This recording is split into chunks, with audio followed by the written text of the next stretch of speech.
message. Fluffy Canary. Oh my god. A new Twitch message. Sari_bot.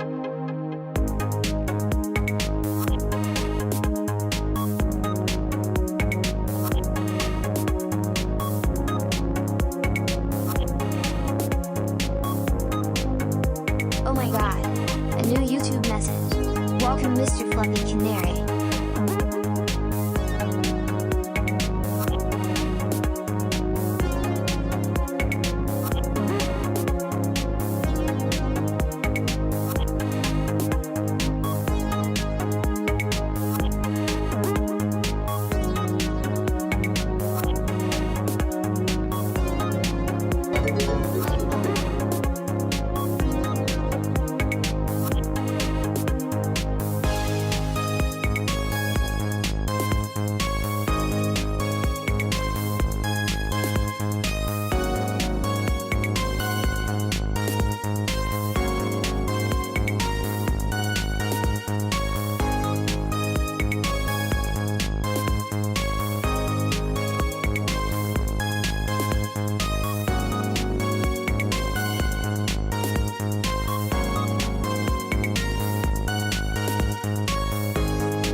Message.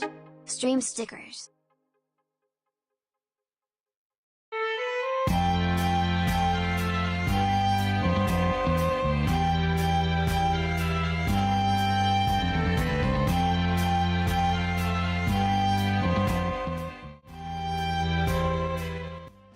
Alright, test. Hello, hi Prezvale. Hello, Nikki. Hello. Hello, how is everyone doing? Oh my god. Hope everyone's having a message. lovely day. Juju on A. Hello, Juju. How you doing? Hope you're having a lovely day. I've been doing pretty good. I was pretty much resting. I've been oddly resting a little more than usual because like my brain cells. I don't know, but I just been resting a lot more lately. I think I'm feeling a little bit of burnout, but don't worry, I'm all good. So yeah, and hello, yes, it is the summertime, so of course I am gonna be wearing my cute little summer hat. So yes, very nice. And I was thinking of another summer outfit idea, but then I remember we do have the fish outfit we have to do. Which, obviously, I put the goal pricing a little too high. Next time I'll keep it lower. I over-expected. But I will be making a fish outfit. I was talking to a friend of mine. We were debating about what the fish outfit would be. We were debating between a puffer fish, an angel's fish. I was thinking of a silver fish, but we were thinking of a puffer fish because, I don't know. Wouldn't it be more funnier if I was a puffer fish? I don't know what you guys think of me as a fish. Anyways, a tuna. Oh yeah, that's true. We could have been a tuna. But I don't know. We could just stay with the tuna idea, to be honest. But I don't know. It's just because I saw this like little puffer fish outfit, and I was like, man, it looks. Be Luca make. You know what? So true. Maybe I should become the tuna fish. That you're not wrong. Luca Megarin's character item is the fish after all. Ironically, the fish is like really funny. But yes, but I will eventually become a fish. And then probably because in 2 weeks we do have that charity stream coming up. Just a little reminder, in 2 weeks. So what that means is that the outfit there could potentially be a cactus outfit. Potentially. I don't know if I'll change it, but you could put me in the cactus. I'm just thinking about silly outfits, that's all. Which, speaking of outfits, by the way, I do have another news to tell you guys. I spoke with Fizzy, and I know she's like very busy though, so just keep that in mind. She's very busy taking care of other commissions. However, she did share some, she did told me that she is going to, slowly start working on the redesign. So I am really excited. Things are slowly getting started with. And she did so pretty much, again, we're not gonna spoil, I'm not gonna spoil like hints about the outfit, but Oh my god. I will at least A say, new YouTube message. Welcome Phoenix Slayer. So at least I will say that she did do some, because right now we're not making the ref sheet yet. Oh my god. Who the frick did Phoenix? How you doing? I'm so sorry. Hi, Phoenix. But yes, thanks for the freaking explosion. Frick. But I will say, right now we don't have the ref sheet, like the actual ref sheet working on, but we're still kind of like finalizing the design. So she is working on like line art stuff and just kind of like experimenting from there, like, we're just pretty much like just doing final stuff with the design before the ref sheet is actually made. I will say though, based on the ref sheet, I did do a little practice on the sleeves because, oh wait, I don't have sleeves on, darn. All I can say is that there are going to be some differences, obviously, that makes me a little concerned on how I'm going to model it, but I also shouldn't underestimate myself because I did do a modeling practice with the sketch just to see if I am able to model it, and I was able to model it fine. I'm crossing my fingers just to make sure. Hopefully I'll be able to model the new design. That's all I can say. It's not like the design's like overwhelming or anything like that. Just more of there's shapes that, because I don't know, it's because I'm like, I try to be very basic when I model stuff, and it's like I gotta step it up a notch, like it's time to model better. But either way, just keep in mind that it's gonna be coming up eventually. I don't know when. It's gonna take a while because it's not just the ref sheet. That's just first. Then it's just a matter of me modeling everything and then doing my best to make sure that I don't accidentally leak the model on mid-stream or something, which I'll make sure that doesn't happen. You guys are not allowed to see it yet, okay? But I will at least, like, I mean, I don't really do much modeling tutorials, just more of, like, tech-related debugging tutorials, to be honest. But still, you guys are not allowed to see the model until I'm ready. That's all I can say. Oh my god. A What's new up, YouTube Kana? message. Hi, Welcome, Lines. Lines. How you doing? Hope you're having a lovely day. But yes, today's stream, though, we are going to be answering... Oh my god. A new Twitch message. Blerp. That's true. You will have to suffer with the future. But yeah, what was it? What was the other thing? Oh yeah, this stream, I am going to be able to answer any 3D questions. So, if you are struggling on something 3D, snuggles for Kana. Oh, thank you. I appreciate it. But, we are going to be answering some 3D questions. So, if you happen to struggle, what the heck's wrong with my okay, there you go. Alright, okay. Let me also let this person, hold up. I am, live, so you can ask your question there, and I should show you. How to use... Yeah, so, because I know someone asked about VRM Spring Bones, because the thing is, I know a lot of people have been asking me, Kana, when are you gonna release the VRM tutorial that you've promised? And unfortunately, my brain has been mentally sleepy. Oh. What the? Slurs? Alright, which one of you freaks did it? Which one of you? I know who I will know. You son of a frick.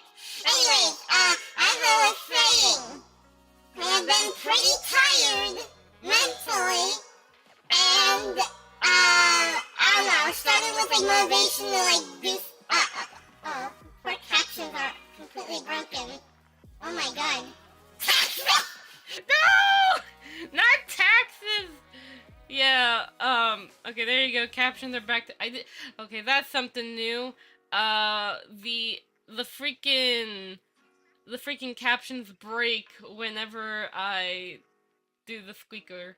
Oh my god. Can you explain new earrings YouTube in message. general? Welcome, Argalia. Oh yeah, you're the aren't you the person that DM'd me about struggling on VRM Spring Bones? Yep, you're watching from YouTube. Yeah, if you're that person, I can teach, I can showcase in this stream how to rig earrings from scratch. Because of like how your earrings are, I can kind of like show like the quick modeling process, and then how to rig it, and then how you'll set up VRM Spring Bones for it. Like we can show like that workflow process if that helps you, just so you can better understand. But I'll make sure, like, obviously it's not exactly the exact earring design you have. I'll make it a little different. So, we could do that. Let me press the button.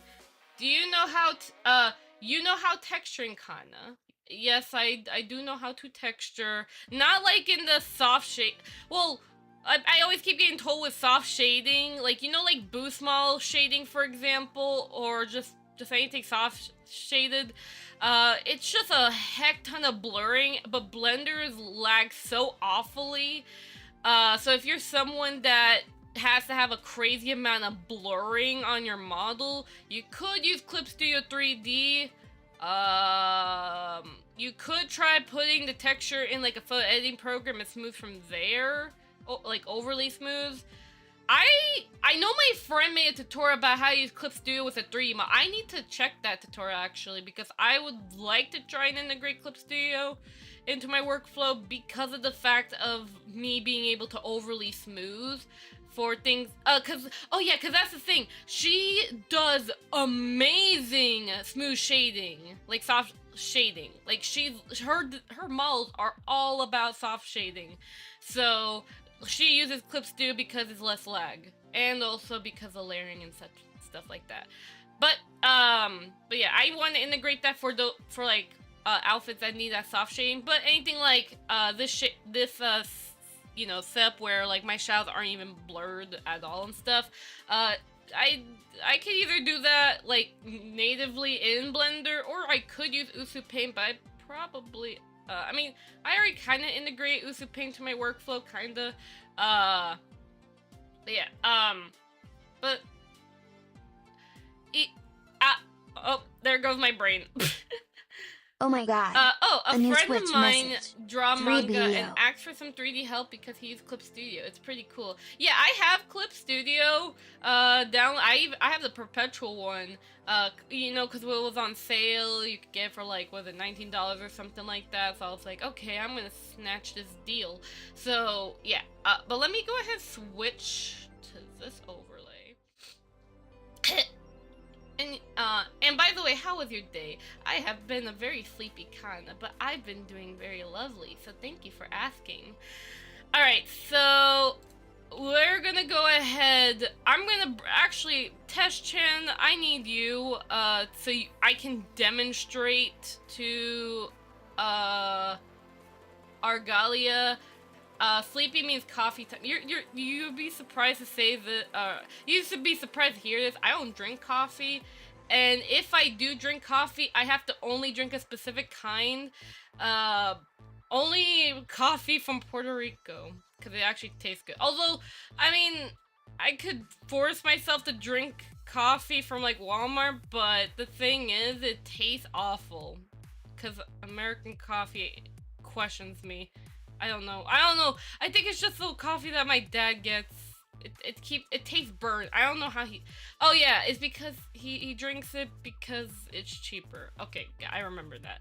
No, coffee. Don't start. It's an addiction. Yeah, it's just I drink a very particular coffee. I'm just like that. So it's just because I like the taste of Puerto Rican coffee. Pay attention to dosage. Yeah, I don't like to. You see why I just don't drink coffee? Like, even if I've drank coffee before, but not in a way that I really drink it a lot.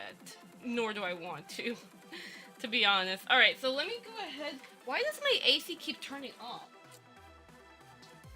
I don't know what's wrong with my AC. What the heck? Huh. I guess my AC's kind of... what the heck's wrong with my AC? Oh, there you go. Now you want to work. Okay, hold up. Because it's... There you go. Man, it's like hot in this room. God. Anyways. But yeah, I only drink Korean instant coffee. I don't like American coffee. You know, it's so true. I'm glad that you can agree with my opinion about freaking American coffee. And I live in America. But I don't like the coffee. It tastes burnt because what they typically do is they let that coffee overgrow to the point where, like, when you brew it tastes burnt. It's like, what, you're making... Is this why it's cheaper? Because you overgrow it so the quality of the coffee sucks? I don't know. But unfortunately, I mean, I could, cause the coffee that my sister made me try, it was like $20, and it can last, like, for a whole month, which, I mean, that depends how much you drink coffee, so, there's that, but even then, it's like, I'm also trying to make sure I save, so, yeah. But anyways, let me go ahead and put this window projector here, that way I can see my model at all times. There you go. Yep, I have to make sure, in case my model freezes or anything, it'll alert me if OBS dies or something. Alright, so new volume.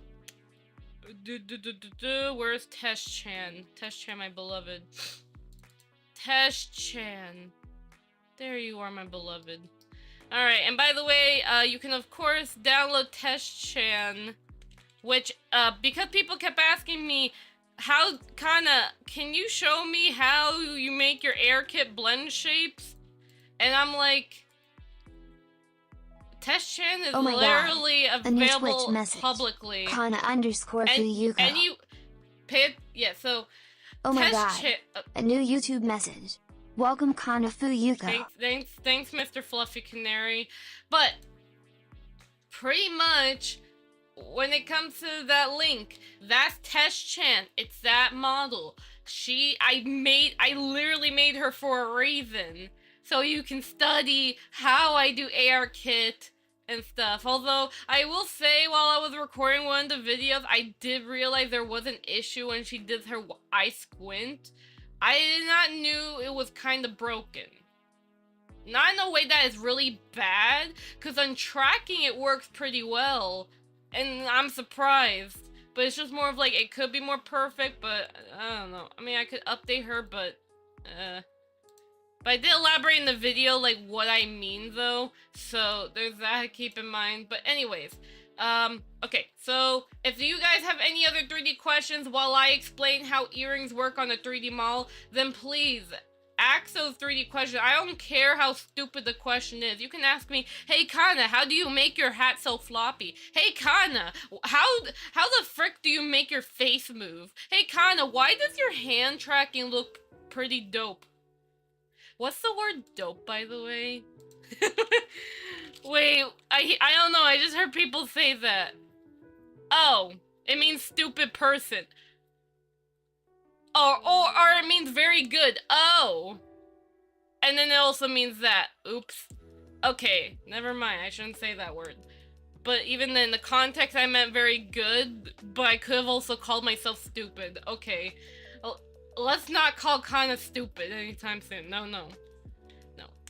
Nope, nope. Why does mouse tracking look so good? That's because, it's called, something called it's called ARKit blend shapes. So, when you start using a Void model, like, for the first time, like, you're a new 3D VTuber, and you just got into the, you start, came from a time where bad words were good too. Like, that model's stupid cool. No, I'm not stupid, but I am. I am pretty stupid cool. But anyways, back to your question, Argalia. So there's something called ARKit blend shapes. This is mainly something that as you advance in 3D, or get more comfortable with Blender, you'll get to the point where you'll learn how to rig blend shapes from scratch. Blend shapes are things that help control your face movement, pretty much. So this is all blend shapes. What's on the face is blend shape. Now, keep in mind, blend shapes are not exclusive to the face. They could be anywhere, like changing the hat size and stuff, but pretty much, I did make a tutorial on how ARKit blend shapes are rigged for beginners. But of course, I do recommend before attempting the tutorial, and I believe it should also explain it too, that you do need to know how to rig in Blender, at least have familiarity with Blender before, hold up, there you go. I was struggling to find my own tutorial. This is why I should remake it. Because I'm just like, the more every day Google's like, I'm sorry, does your tutorial exist, Kana? No, it doesn't, even though you posted it like 3 years ago. Or wait, how long ago? 2 years ago, not 3. But yeah, so here's this tutorial. Now, what I will say though, that if you're someone who, you try your best learning Blender, but the thing is that you're still uncomfortable rigging blend shapes, you're uncomfortable doing advanced stuff with Blender, or heck, you even hate Blender to death or something like that, which I can understand. In the case like that, there is an alternative solution that can let you quickly rig ARKit to your Void model. However, there are some conditions that can annoy some people. So, so there are 2 ways, and I'll give you the resources. Which I do want to make my own Hana tool tutorial just for the heck of it. I don't know, why not? But, there's this person here. She made a pretty good tutorial for Void users on Hana Tool. So Hana Tool is an auto-rigging tool for Void models that need ARKit. So if you want expressive tracking like this, then there's that. Although it's not crazy expressive, but at least it's better than the default. So that is, that link I sent you, that's a tutorial about Hana Tool, so you at least get some knowledge of what it is. Now, the add-on is sadly paid, and always will be paid. There's no free version. Well, there's a free alternative made by someone else, I'll get to that one. But Hana Tool, you do have to pay $6 in USD, so whatever currency you're in, translate it. But pretty much, you get that add-on, you have to use UND, and here's the catch that can annoy some beginner users, especially if they've heavily modified the Void model after it was exported, which can cause conflict. But pretty much, you can't use an edited Void model. Like, so if you export your Void model outside of Void, like you put your Void model into Blender, you kit bash some stuff or you model some stuff, and then you want to rig it to Hana Tool so you get ARKit, you can't do that because Hana Tool is very picky. There's a reason why, but I'll spare the details. But pretty much, you have to make sure it's a freshly exported Void model so you can use Hana Tool properly. So there's that to keep in mind. Same thing with NebTools, although I think NebTools is a little bit more forgiving in terms of how it kind of sees the face stuff, but even then, it's still recommended a fresh Void model. A fresh exported Void model. So NebTool, let me see here real quickly. NebTool Void. I think they made an updated version. I can't tell which one's the better one. I think this one. Well, I'm trying to see if this one's the. Yeah, but that's a dev there. I think this is. Yep, this is Nebtool. They go over the light version, so that's cool. So this is Nebtool. So I sent that link there, so you could check it out. So yeah.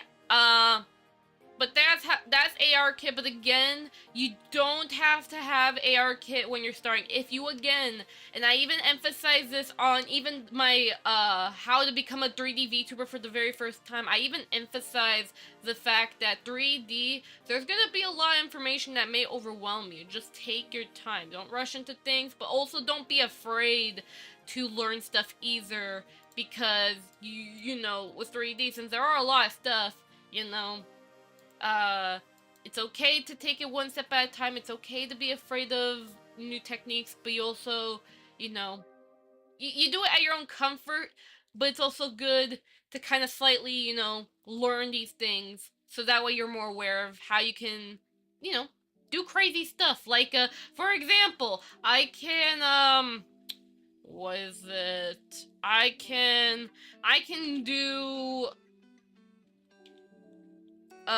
this, for example. Yeah, intense spin, Kana. So, eventually you'll learn more of how to do crazy stuff like this. Woohoo. Anyways, though, back to the earring that you mentioned. I don't wanna take too long. So, let's go ahead. Test-chan, I'm gonna make you bald for this so people can see your ears properly, because your hair's too fluffy. But, let's go ahead and go over how to model an ear for first-time users. So, I'm going to model, okay, a long earring. Okay, just so I can, like, get a good, you know what, I'll just make a simple beaded earring, like, just a long earring just for demonstration. Yes, wait, I didn't make a spinning tutorial? You know what, I've been very behind on tutorials. Oh no, I'm the only one that does the command, see? Yeah, you can't do it for free. Oh, no. You're on Twitch. So, well, my YouTube people, they have commands because they have no choice. But those commands, only I can trigger it. See, I am smart. I use StreamerBot, by the way. So, pretty much, in order for you to trigger it, you have to use the channel points. And there's so much channel points. Ooh, spooky. Anyways, so we're gonna make like a simple beaded earring, and I'm just gonna show you like how the modeling process is in a nutshell, and then how you would rig it. And again, it's a matter of a case-to-case basis on how you want to rig the earring. But what we're gonna do is we're gonna do Shift A.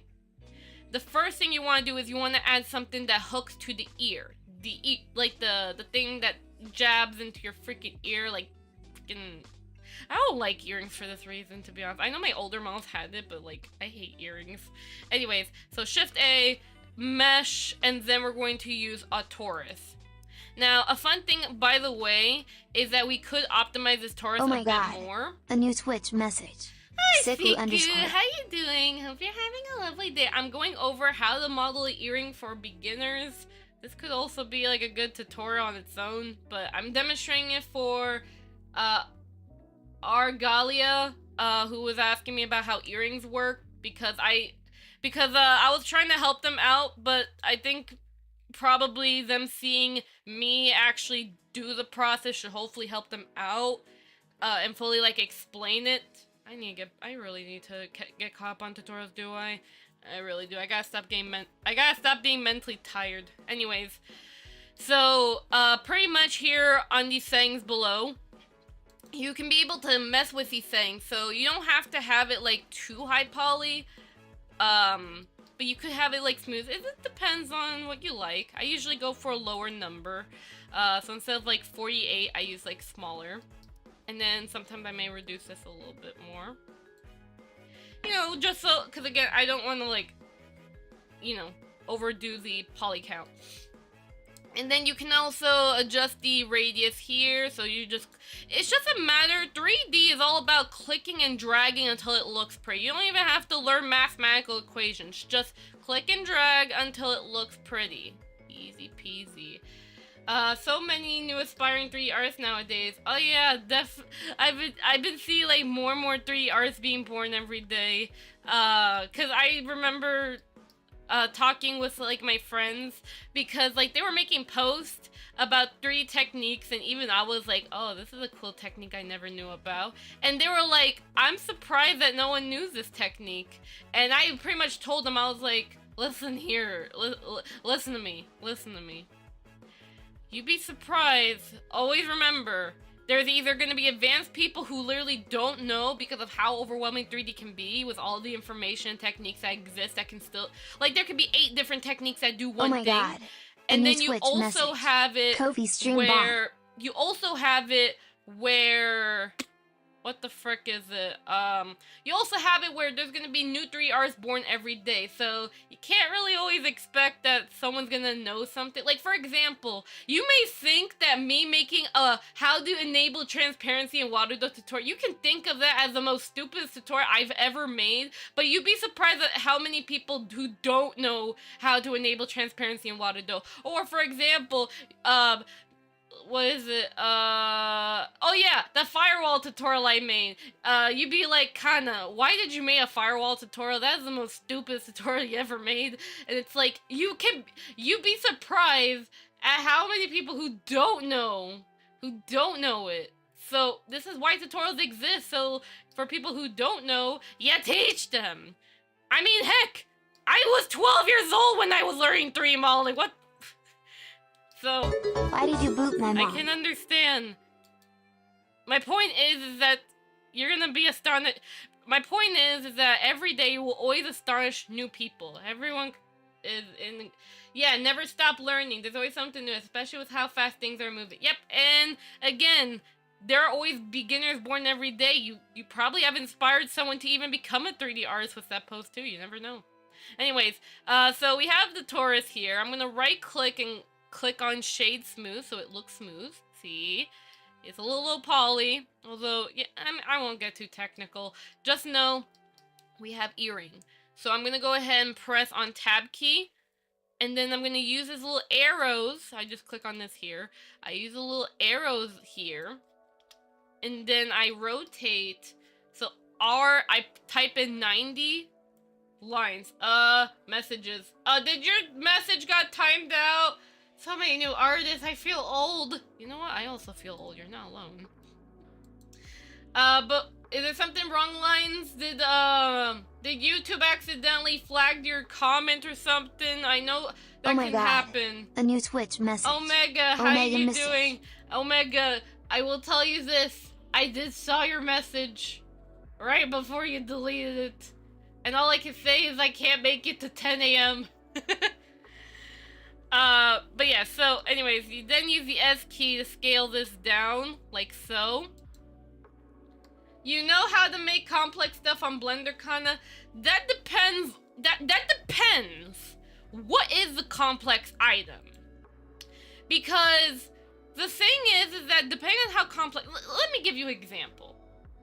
Crazy hair like a Boost model. Have you ever seen those Boost model hair where their hair are so extremely detailed that you're like, man, I love this hair. How do they model it? So something I at least learned is that it's very important to part the hair. Just like in real life, me for real. Where when you're like ironing your hair and stuff, you just part the hair. I would have... You know what? Me for real. I'm gonna cry on the inside. Yeah, that's just, when it's starting. I'll likely be doing it for many hours. Could I be able to do 1 p.m. Omega? For karaoke? Anyways. As for you, Lines, for example, complex hair, which just was also something I was speaking to my artist about. Wink. Anyways. That's fine, thank you. Alright, so, wait, when does the 18th land on? A Tuesday. Okay, I am free. I'm still using 2.3... Okay, that's it. I'm gonna drop kick you I'm drop kicking you for even using 2.9. Lol. Anyways, I mean, you can still use 2.79. I know there's some people that still use that because they don't feel comfortable with the controls on the new version. Stop it when you can or cannot. Don't feel pressure. Thank you, Omega. I appreciate it. But back to the complex. Here, let me explain it. It's very important, so this really depends on the complex object. You may need a proper 2D reference, and this is why 2D is very important with 3D, because 2D can allow you to visually see, like, while you're modeling, how the individual parts may or should look like. So that's why, like, for my case, with my new model, I have a 2D artist because, she makes a front and the side reference, and then I don't know about the hair, to be honest, but I did told her that if the hair gets really complex in shape, that it's good to have like a hair reference sheet specifically for the 3D model where you draw out each separate strand. Like you pretty much draw the hair from front and side view, and then you pretty much just color code what the strands should look like. I even did this for a client before. Now they will model their hair perfectly fine, actually. So it's very important, if you can draw a hair reference sheet, color code it. It will make your life easier. Now if you can't draw, unfortunately, it depends what hair are you trying to model. The least you could do is you can try making, despite you not knowing how to draw, just make like a scribble or something to help you determine this is the shape of how the hair should look like, and then you can reference it. And that for complex shapes, let's say, for example, you're making a Gundam model. From, like, an untrained eye, you can feel overwhelmed because it's like, oh my god, it's a robot, there's too many parts, I feel overwhelmed. But the creator of Gundam literally said that just simplify it. The Gundam models are literally just multiple cubes stacked on each other, for the most part. So that's another thing 3D artists will tell you, and even 2D artists, is to simplify before complex. Like when you animate for the first time here, I can, I guess I could show, I mean, I'm no 2D animator, I don't claim to be one. But for example, I guess if you're making like a human drawing, for example, from what I learned, like, instead of thinking of the complex head shape, you can simplify it where this top part is literally just a circle, and then this part here is like a sort of and then right here, this is sort of like a freaking square or something. I'm just showing as an example. So that's something like that. You simplify it, and then you just add like complexity and all that other stuff. Or I mean, I guess it just depends though, because sometimes like glasses, for example, I don't really have to simplify. I just kind of trace over the design and just shape it. So there's that. But yeah. Also, yeah, hi Juju, and yes, my day has been going lovely. Thank you very much for asking. Yeah, I had a lot of models, problems trying to model from imagination. That is never recommended. Even, like, I don't care who tells you, oh, I can draw, I can model from imagination. Listen, if you can do that, sure, but if you're gonna pressure someone who doesn't know how to model for the first time or anything, if you're gonna pressure someone else to use their imagination and not learn how to use reference sheet, I'm gonna slap you. So, pretty much, it is important. And even if I don't care if you've been a 3D artist for 30 years, use references. Now, I understand also there's that fear too, because I can agree to this. There is that fear of when you use a reference, you're infringing copyright. Now, again, I ain't no lawyer, but I can understand that fear, because even I was like, I have to be careful what references I use, because there are 2D artists that can get offended if their works become 3D. So it's why I recommend using IRL images, since, you're not going to really get in trouble, and plus, IRL images are usually what's recommended to use as references. Now, again, if you want to use a 2D reference, make sure that you do have consent from the artist, or you make your own, or you commission a ref sheet from an artist, but otherwise, using IRL references do help. Even, like, again, I don't want to overcomplicate. I'm so sorry for taking way too long on the talking thing. Let me just, because I'm trying to also teach the earring. I do that. I get sidetracked. But yeah, so you scale the earring and you just put it like near the ear like so. So S key.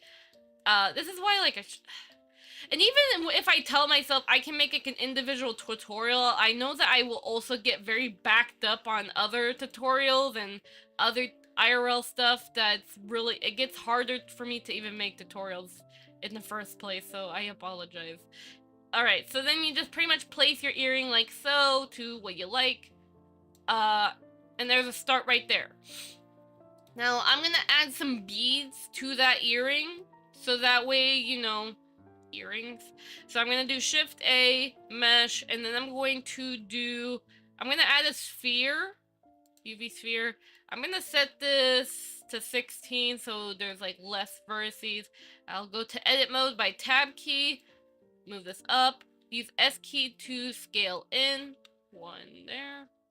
So S key to scale, G key to move it, and then pretty much align it to here. Now you may be wondering, Kana, why aren't you using object mode and just moving the thing around?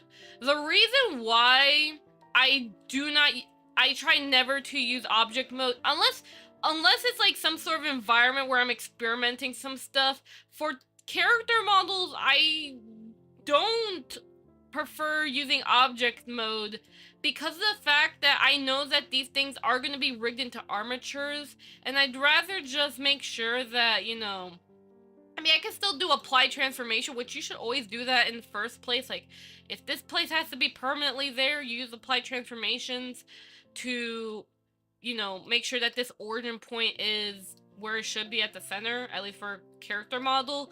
But again, this is just for convenience, really. So, you know, God forbid I get issues with how something moves. At least, like, I can pretty much be like, oh, well, you know, I don't have to worry about transformation issues because I don't use object mode to move my stuff unless it's an environment. So there's that. But there you go, you can be able to scale and align this. And we're gonna go ahead and duplicate this multiple times just so I can demonstrate how you would rig things like, you know, this for example. So I'll do that. I'll probably also make it Oh smaller my god, too. a new Twitch message. Wasabi_cheetah. Hello, Wasabi. How you doing, Bagel? Bagel. That sounds tasty. Bread's so tasty. Oh my god. Okay. So here we go. We have this shape here. I'm gonna right-click and shade smooth. For example, there you go. So this is just an example earring. I'm here. So now, what you can do in order to add color, you can go into material, use an add one, and if you're lazy, you could also just use base color and just make it easier on yourself. Now, for me, I tend to, because again, sometimes I like to add more details, I would prefer actually, especially for an anime model like this here, I actually use a mission. So I click here, I use a mission, then I use color. Now again, keep in mind though that for my personal models, I don't use emission solely. This is more of like if I have to quickly do something for like a client, then I would use this. But for like actual like official Blender renders, I use a different shader. But I'm not gonna get into that. That's not what this explanation is about. Plus, I don't want to overwhelm you either, because again, 3D is overwhelming. Too many details. It's just a matter of how much knowledge you can intake. It's kind of like being an all-you-can-eat buffet. Anyway, so emission. I click on this button here, and I do image texture here. I add a new one, and I'm gonna call this one earring. I'll let this be like a low resolution, and I'll set the base color to be like, I don't know, maybe like purple earrings or something. New image. And then what I can do is I can select this and I can click here and I can add so material and then assign it to the same material, so it's a purple earring. Yep, we learned. And then I can rename this material to earring. for example. Now, of course, you do, now, do keep in mind, I do have this dock here that allows me to, like, quickly check for UV stuff here. But you go up here, you can adjust the UVs if you like. But if your earring is, like, pretty basic of a shape like this, for example, you don't have to really, you don't have to UV because it already has good UVs to begin with. You just have to pretty much, like, just move it somewhere else and stuff. So just keep that in mind. But if you have done, if you pretty much, how do I say this? If your shape is geometric and you did not do much editing, you don't necessarily need to adjust the UVs unless you need to for your use case. Otherwise, if it's an organic shape, so in case you don't know, this is something you should learn in geometry class, by the way. I don't know if you have geometry class, but geometric shapes is referring to things like a sphere, a cube. It's pretty much a shape with a definition. Like, you know, I can look at this shape and be like, oh, that is a sphere. It has a name.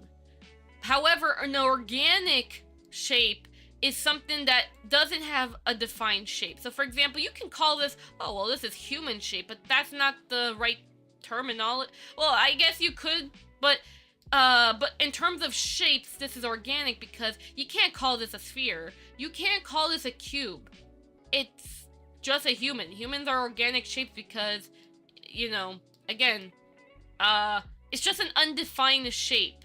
This, you know, you can call it human shape, but it's not a name, it's not defined as a, it doesn't have like a name you can call it from a geometric shape. It's not a sphere, it's not a cube, and all that.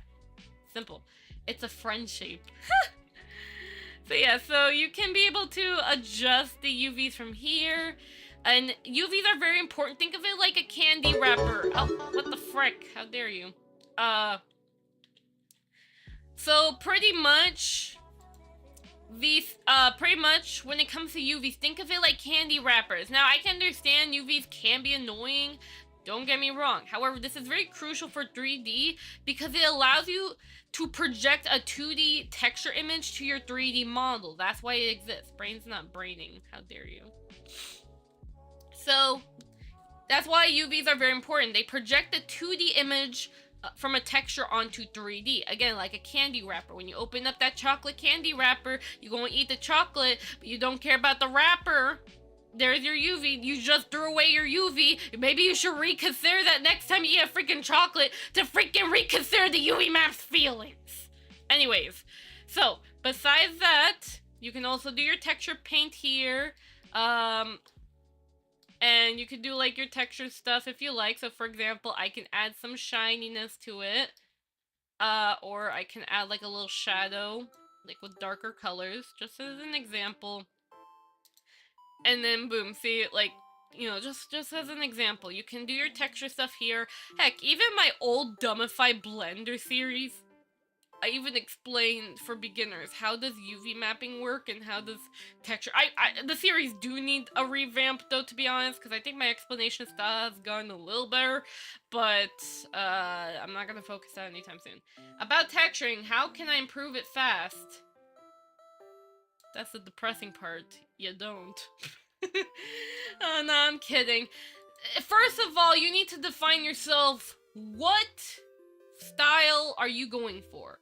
What do you mean by improve it fast? Because someone can look at my model and say, Kana, your model is a piece of garbage. I hate the texturing style that your model has because I prefer something like a boost model. Because I love boost models more than custom models. And believe me when I say it, there are people that do exist that do that. No frick. So the thing is that you need to first define what style of texture are you going for? What art style are you going for? Are you going arc Oh my system? God. Are new you Twitch going message. for like Either a soft Alan. shaded style? Like that's the first definition of what you mean by texturing, because I just need it and I can sell. Hey Kana, I have a random question. I'm connecting VBridge Venia and I see the VMC. My firewall is disabled, but I see You know what? That's the depressing part about VBridger. There's no head tracking in VBridger, and it's been months, and they didn't add an update for that, which is the reason why. It's actually the reason why I was against the idea of actually releasing my VBridger tutorial, because of the fact there is no head tracking. But then again, now that I think about it, maybe I should have released that tutorial so that way people can know, hey, there's no head tracking in VBridger for 3D models. It's only for 2D models. And you wanna know what's the funny part? They could have done it so easily! I could have done it easily! I literally could have done it in Unity! Okay, maybe I shouldn't be yelling. But pretty much, it is so simple to do it in Unity. I mean, they already did it in the app itself. You just have to, all you have to do is just put the VMC thingy on the head bone! Actually, on the prefab, you say send it, and you send the head data. If you already send the blend shape data, why not the head too? It should have been easy. What's the difference? So yeah, so all I can say is that if you bought VBridger exclusively for 3D, a slight ripoff, but not really. Because VBridger, I will at least say, the curve tools are good, especially if you want to manipulate your blend shape in a very specific way. I will give it that. But I still see VBridger as a better tool for 2D models than it is for 3D.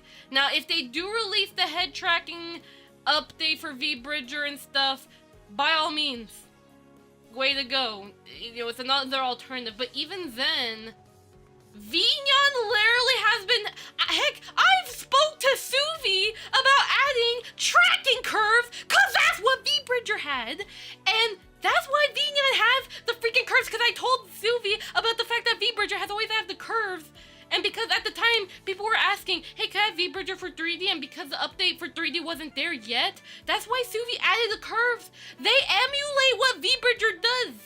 So if you're a Vinyan user, you really do not need VBridger at all, because there's already curves built in. Unless I have preference. Mama Kana, take a moment to eat food. Well, great, a coconut. Thanks a lot. Anyways, so besides that, and as for Warudo, like, there's already settings you can manipulate your blend shapes. Now, there's no curves for timing, but you can still adjust it. You're not you when you're hungry. How dare you? But anyways, that's the sad part. Again, I really hope that they update it, but otherwise though, I will say it can be very misleading that people think that VBridger, I mean, they even mentioned themselves on their Twitter that there is no head tracking. They did mention they were going to add an update to it, but I don't know when they're going to add the update. Because I will admit they are pretty slow on updates, but I understand why. Because they do work on a very like very big clients, and because they work on clients, they have to prioritize them over stuff. I don't know how to describe it. Should I just refund it? I mean, if you need, my question is, what did you wanted VBridger to do? That was my first question. What program are you using it for? If you're using it for VC Face, I can understand, yeah, you could probably keep it, I guess, to an extent. The only software I know is Vtuber. Oh yeah, the open source, the only open source VTuber program in existence. Because it was made in Godot and it uses OpenCFace. Yeah, the only open source VTuber program. I'm pretty sure there's others, but nothing can compare to Vtuber. Yet.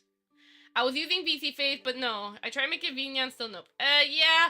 In that case, in that case, I would recommend just sticking with Vinyan's built-in tracking. If you have to, yeah, refund and let them know that, hey, you were expecting head tracking, but it wasn't there, and, yeah, just, if you have to, go ahead. Otherwise, if you want to make VBridger work, there are ways. It's not convenient as a first-time setup, but yeah. Thing is, it's not even tracking my face. Oh. For Vinyan? Hold up, we're having hold up. So, hold up. This is why I made this firewall tutorial. This is why I made this firewall tutorial to save people's lives. So, here you go. You don't have to disable your firewall entirely. You just, this is what I do to make sure the firewall works on all my programs. I do this a lot. And also it's important to, you have to make sure that your PC and your iPhone, they're connected to the same router. I use Ethernet on my PC, and it's connected to that modem, whatever the frick thing. I did disable it entirely. Lol. I mean, you can, but it's still best to at least have that sense of security. Oh yeah, and back to your question, Lines, I'm so sorry. Yeah, so Lines, it's very important to define what texture style you are going for, because without a plan on the texture style, you may struggle in regards to your quality that you want to go for. I'd say if you want to go for something hyper realistic, I would recommend this website, Polyhaven. Or is it really? Yeah, it's called Polyhaven. So if you want to go for something in a realistic style, I would recommend this website. They have public domains materials, and you can use it for any use case that you want. So that's if you want to go for a realistic style. I would recommend that, and it's a good way for you to learn about how realistic details are made. They have materials, sky domes, all that good stuff. Very easy to use. And if you're trying to go for something soft, like boost models, for example, you just have to do a lot of smearing. Unfortunately, Blender is too slow for that, so you could use Clip Studio or use a photo editing program and do some overly smoothing from there and doing some marking stuff.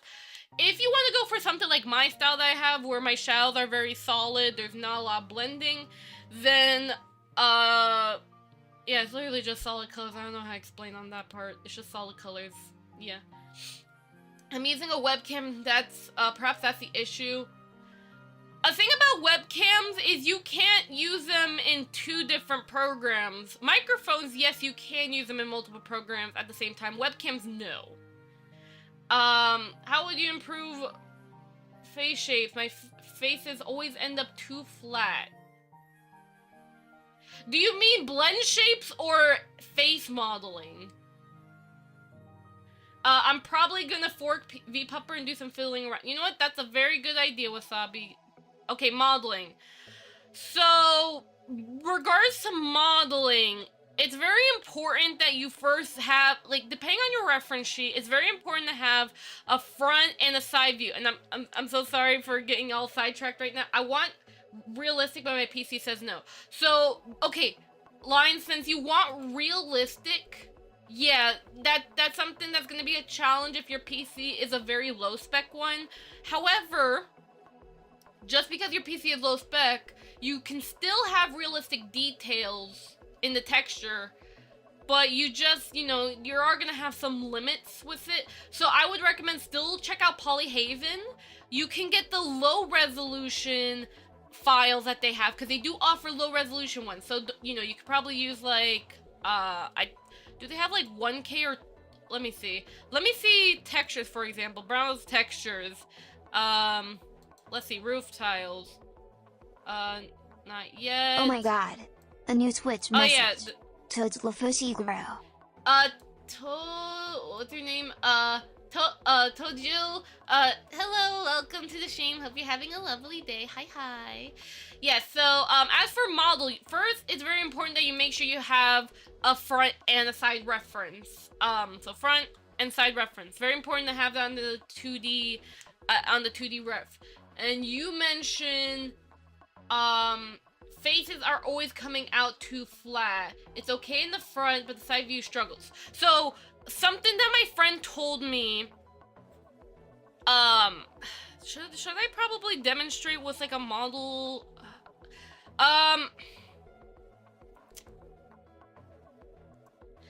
Like, okay, I'll try it, because I do have to get back with the earring demonstration, but the thing to keep in mind is that on the side reference, or the side view, you do have the head going on, so this part here is round. And then you do have to keep in mind that there is going to be a nose going on. So you have to keep in mind a shape like this. So keep this in mind of the nose. Now again, if you're going for something like a realistic nose, you may have like a different shape going on or something. Not like that. yeah, I don't do realistic models, but I have some slight experience with them, but not really a lot. I'm no professional. So, so pretty much for anime noses, just keep that in mind of that nose. And as for the lips, now it depends how detailed you want it, but just remember that there are gonna be lips. I wouldn't do it like that crazy, but you know. Oh my god. A new YouTube Just message. keep it. Welcome Volcano Music. Just keep in mind that there are lips on the model as well. So, and this is you know, again, I've done this before where I always kept focusing too much on the front than the side. Because again, I kind of treat it like a live 2D model more than it being a 3D model. And that's good and all, but how do you do easily re-import FBX to Unity? I'll get to that question in just a moment. Let me finish this explanation regarding the head, and I will get to that one. I changed some meshes and some things, and now it's a mess. Must I do everything again from zero? Is this in reference to VRM conversion? Because I do have a method on this is something I do have to make a tutorial about, but yeah. Okay, sure, but no problem. Alright. Alright, so just keep that in mind. Now, let me do like, here, let me quickly do like a demonstration real quickly on the, hold up. Just a quick demonstration as best as I can. Hold up. Just a really quick demonstration. Alright, so, there's the chin, and then I'm gonna go here. And by the way, in case you're wondering how I model faces, yes, I do use the single vertex method. Not the most convenient method, but it does help me, and it's just out of preference. It's actually how I made my model, by the way. I use this method. Okay, so this is just demonstration purposes, pretty much. So this is like one thing you can do, by the way, is that you can start off. Now again, this isn't. Again, I do not have a modeling tutorial, and it's probably going to be a real long time till that ever happens. There's someone else that is making a modeling tutorial, Zingy or something, so there's that. It's fine, I do the same method. Siku understands. Maybe it's not a problem, rather, I'm looking for a 2D style with painted shells. I don't remember the specific name. So line. Okay, because it was someone else that asked about the head thing. So, Lines, are you going for realism or just... Okay, so you're going for a soft shaded look then. Where it's like a boost model. You know, take a moment to Google boost models and you'll see what I mean. But pretty much, the boost style models, they're probably a good example of an anime style that kind of has a sense of realism, but it's not realistic. Nor is it 2D anime. It's like a mixture between realism and anime. Like, the model has an anime style, but it's like that fantasy. Thank you for the raid. Naya 3D.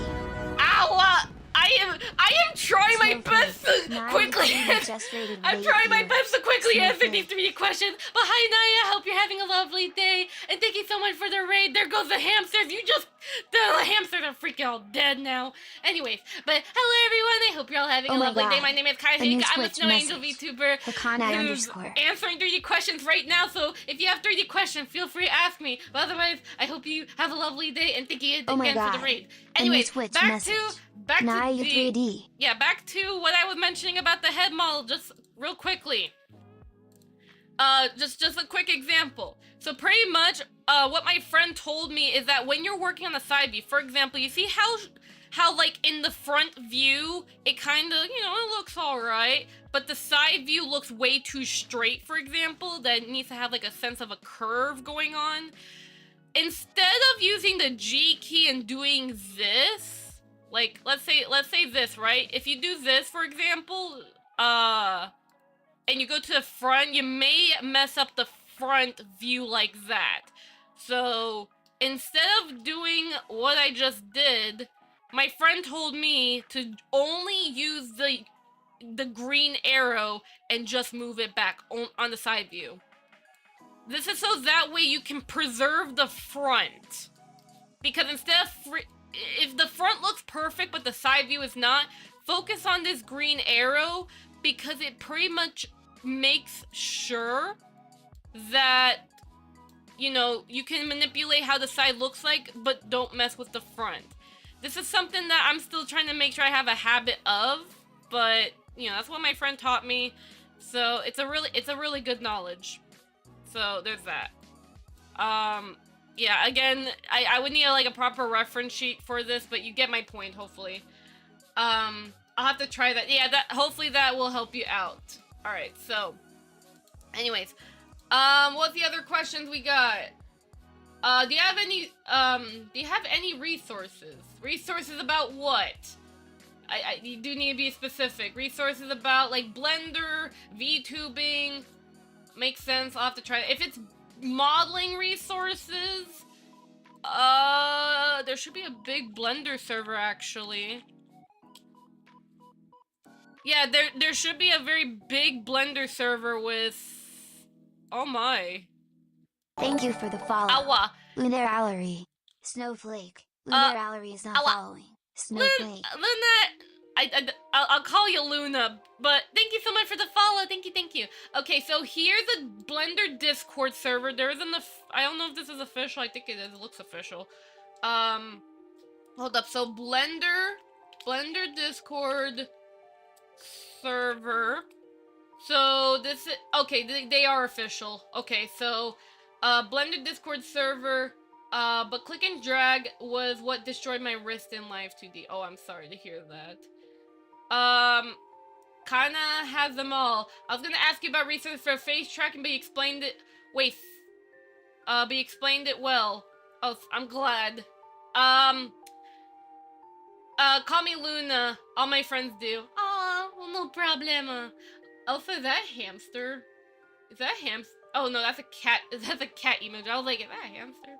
Okay, okay, so let's see. Any other questions? Request a refund on VBridger. Back to tinkering VNyan settings. I guess. I actually do have a VNyan blend shape editing tutorial. Although it is the old UI though, and I understand why Suvi doesn't talk about this tutorial, so you can use this as reference. Although I'm still kind of nervous about making more VNyan tutorials, because I'm like, it's the nodes I'm worried about, because I'm like wondering when are the nodes gonna get their UI changed, and it's like, do I have to remake all, just because of that one change on the nodes? Is it gonna throw people off if I make a VNyan nodes tutorial, like if I keep going? I'll probably ask Suvi how far that's going to be, and that, you know, just so I can have like a prediction. Love your floppy summer hat. Thank you. I appreciate it. Alright, any other questions I may have accidentally missed? Okay, so there's that. I did explain a bit of the head thing. I did send the Blender Discord server, but otherwise, if that's not enough, let me know and I'll link you another server. Okay, so there's that. I think okay. I think we should be good. The only two questions are the earrings, and what was the other question we had? How to update an FBX file for what? I can still go over that one, like, regardless if it's VRM or not. Okay, so back to my explanation about the earring. I am so sorry to the person who asked about the earring rigging.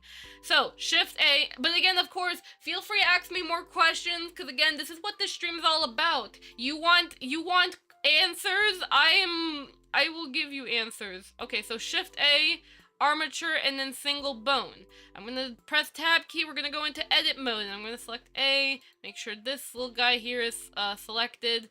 And then I'm going to go ahead and move this over here. Now this is very important. What I typically do regarding the ear rigging, you seem too sweet. Aww. You know who's more sweet? My birds. These birds are my life. These birds are my heaven. These birds are the meaning of life. Anyways, so what I do, is that instead of doing it like this, whatever the heck I'm doing, I have to make sure that this top here is, okay, press the R button, 180. I make sure this is flipped, like so. Question. What common add-ons you usually use when making models? Is this, like, me specifically, or is this, like, anybody? Because if I'm gonna be honest, you technically can make a model completely from scratch very easily without the use of add-ons, actually. Heck, Mari actually made a tutorial on how you can quickly make a skirt with Blender's vanilla sculpting tools in 2 seconds. Actually, 1 second. So, there's that. I have social anxiety, so it's hard for me to ask for help, but you really make me feel comfy. Oh, I'm glad. But of course, again, this is what the stream's all about. You gotta ask your 3D questions. This is my job. This is my livelihood. If I don't get 3D questions, Oh my god.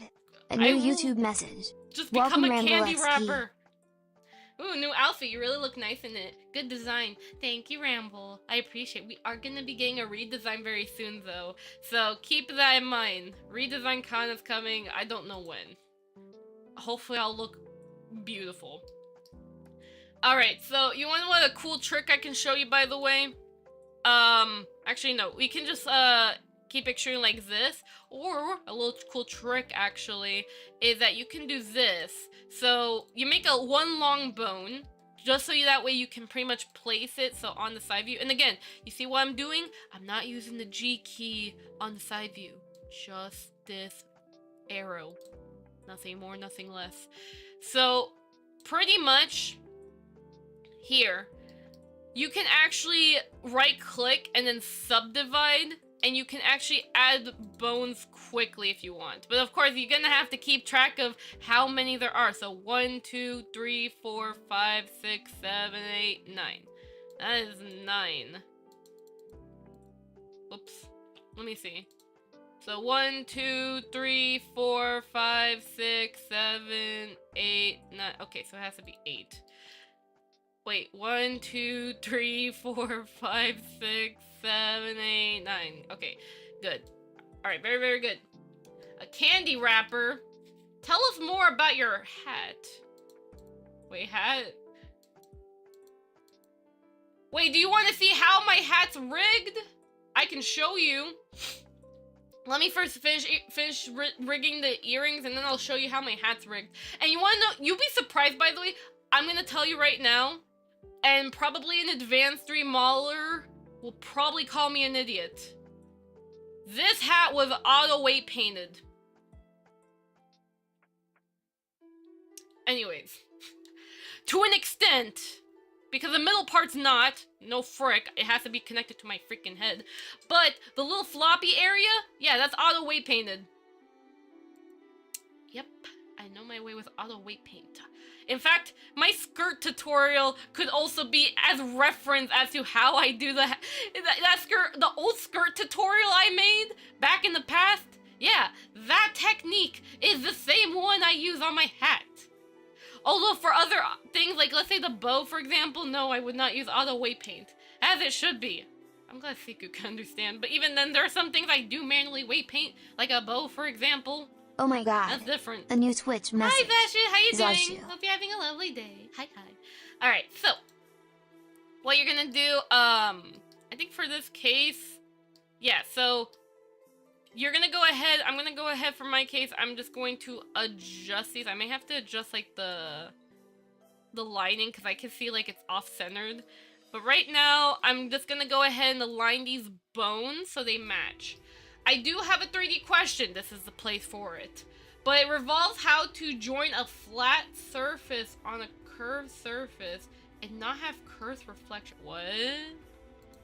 Okay, so not a VTuber question, is just a general Oh my god. Blender question. A new Twitch message. Lord Dragon Art. Oh my god, Lord Drag! Lord Dragon, how you doing? I recently tried voxel heat diffuse add-on, and now I auto weight paint 70% of my models. You know what? Congratulations, Lord Dragon, I'm proud of you. I'm proud of you. And yes, I do have that add-on. I will say, though, that add-on, I mainly would only use it for double-sided meshes. I would not use it to rig my humanoid models. Not one bit. Although it technically could be used for it, but Blender's default auto weight paint's already good enough, and then you just heavily modify the living frick out of it. So yeah. We are hamsters? Yeah, I've been noticing more and more hamsters on the freaking thing! Thanks a lot. Alright, so, anywho. Alright, so here we go. This is pretty much how, like, the earring rig would look like. You pretty much, in a nutshell, you do it where... Hold up a second. So, when you use G, X, slowly slide it to the center. There you go. Much better. Yeah, so pretty much you just want to make sure that depending on any of the tiny accessories, like a sphere, for example, you give it 1 bone each. And then what you do is very important too. Now, I do recommend, when possible, name the goddarn freaking thing. There's actually a way, I think it was in the edit batch rename. Oh my god. There's actually a way you can actually, I forgot how to do it. I think it was, armatures. No. It was the bones. There was a way to, like, automatic, like, I mean, I could just batch rename, like, these. But I need to take time to, like, relearn that. But you can be able to, like, use that to, like, rename these real quickly, especially in numbers, like, oh, all their numbers are there. But I'm just gonna leave it alone for now, because again, I kind of forgot how to do it. But pretty much, you have an earring rig. Very good. Now what you have to do is that you're going to take this earring and this part of the earring, Control J. You're going to join it. Now, if by any chance, for some freaking reason, you notice that when you hit Control J, that your freaking, let's say this here, goes all lopsided. Like, it grows way too freaking big. It does a sideways, this, that. It does something like this, right? When you do Control J, you may be wondering yourself, what have I done wrong in Blender life? Then, here's a solution. Before you freaking join the meshes, make sure you select them, and then you do Object, Apply, All Transforms, and then you do Control J, and that should hopefully fix your origin point. If it still does that, you can manually fix it in edit mode. That's what I usually do if it's a very ignorant mesh. But for the most part, that should fix it. And then you could, if you're extra lazy, you could do Control P and auto weights.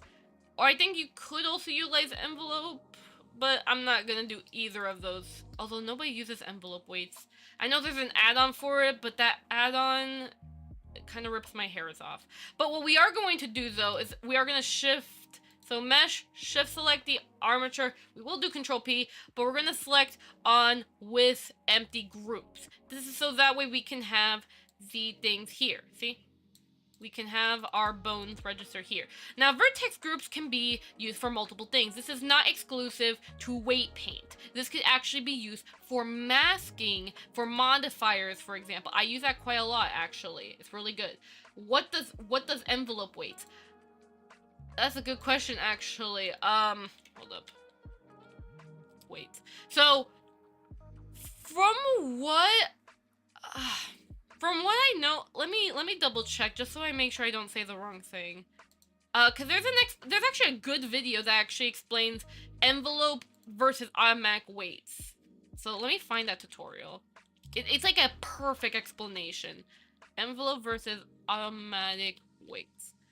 So, okay, all I know, okay, there you go. This tutorial here is really good. Okay. Yeah, so envelope weights here, they can have a good advantage. So think of it like this. You know that voxel diffuse plugin thing that Lord Dragon was talking about? That voxel, okay, at least they do a little better, but it kind of emulates that in a sense. You'd be surprised it's not involving audio. So envelope weights, from what I'm seeing, hold up, let me double check just to make sure I explained this correctly.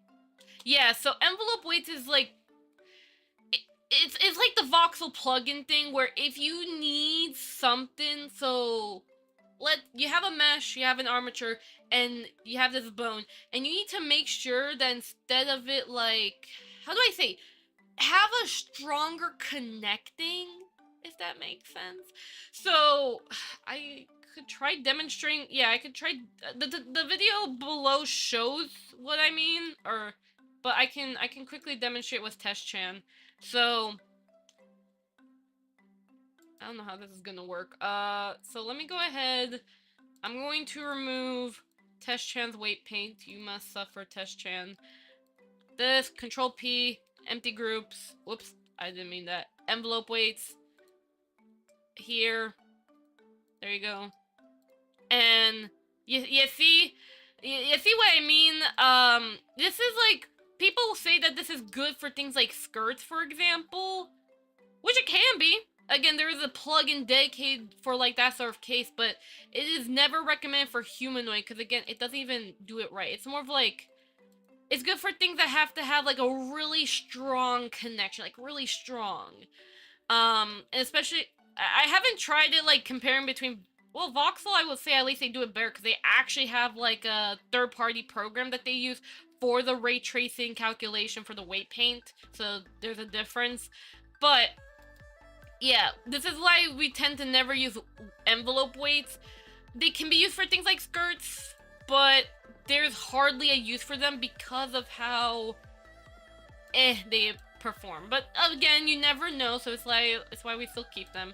And then automatic weights are good because they, you know, it does it based on the vertex being close to the bone. So that's why we use automatic weight paints, for example, for quick humanoid rigging, because it does it based on the closest vertice rather than whatever the frick you just saw before.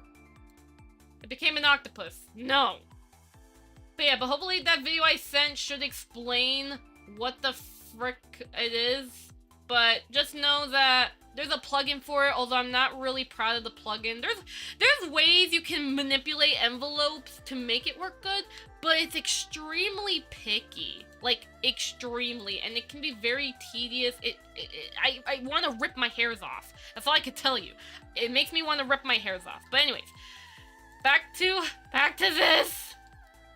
What I'm gonna do, now that we have the vertex groups on the earring, I love the fact that I'm like trying to explain, like the main goal of the stream is for me to explain how to do an earring, and then then I have like side missions. I'm like, it's like a video game for me. This is really fun. Okay, so anyways, back to what I was saying. Just learn manual weight painting. You know what? How about I teach y'all how to manual weight punch instead? Anyways, that was an awful joke. Please don't laugh at me. Anyways, so I'm going to go into edit mode and I'm going to select this top earring and do Control L, or I could just press the L key. Either one works. But you can go to this vertex group and click on Assign. This is so that way here on the earring, you can do this. See? And of course, I guess depending on how you want the earring to move, usually, like for the top base here, for example, you want to make sure that this top part has not so much movement going on. But again, because of VRM spring bones and how most like Unity physics are, that's kind of impossible to control this specific bone and then make the other ones have their own sort of individual settings. So I would usually say, when possible, you could have the remaining child bones, because these are child bones and that's the parent bone. It's just followed by a chain. Like, for example, this is a child bone, this is a parent, but this is a child bone to this parent bone, and it's just a chain. It's a chain reaction. So, pretty much, when possible, you could limit the movement of this one, but if needed, you can still have some movement, though. But, you know, you'll just have to do some experimenting. It really just depends how do you want the earring to move, you know? And again, you can look up videos, like reference videos on how earrings move and such. Okay, let me see. Was it 8 on the top here for... Let me see. Yeah, so here... Okay, yeah, so that works. See, so you just pretty much...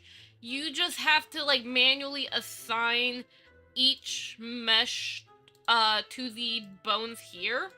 So that way they can be used for the, you know, that way they can be able to, like, move around and such.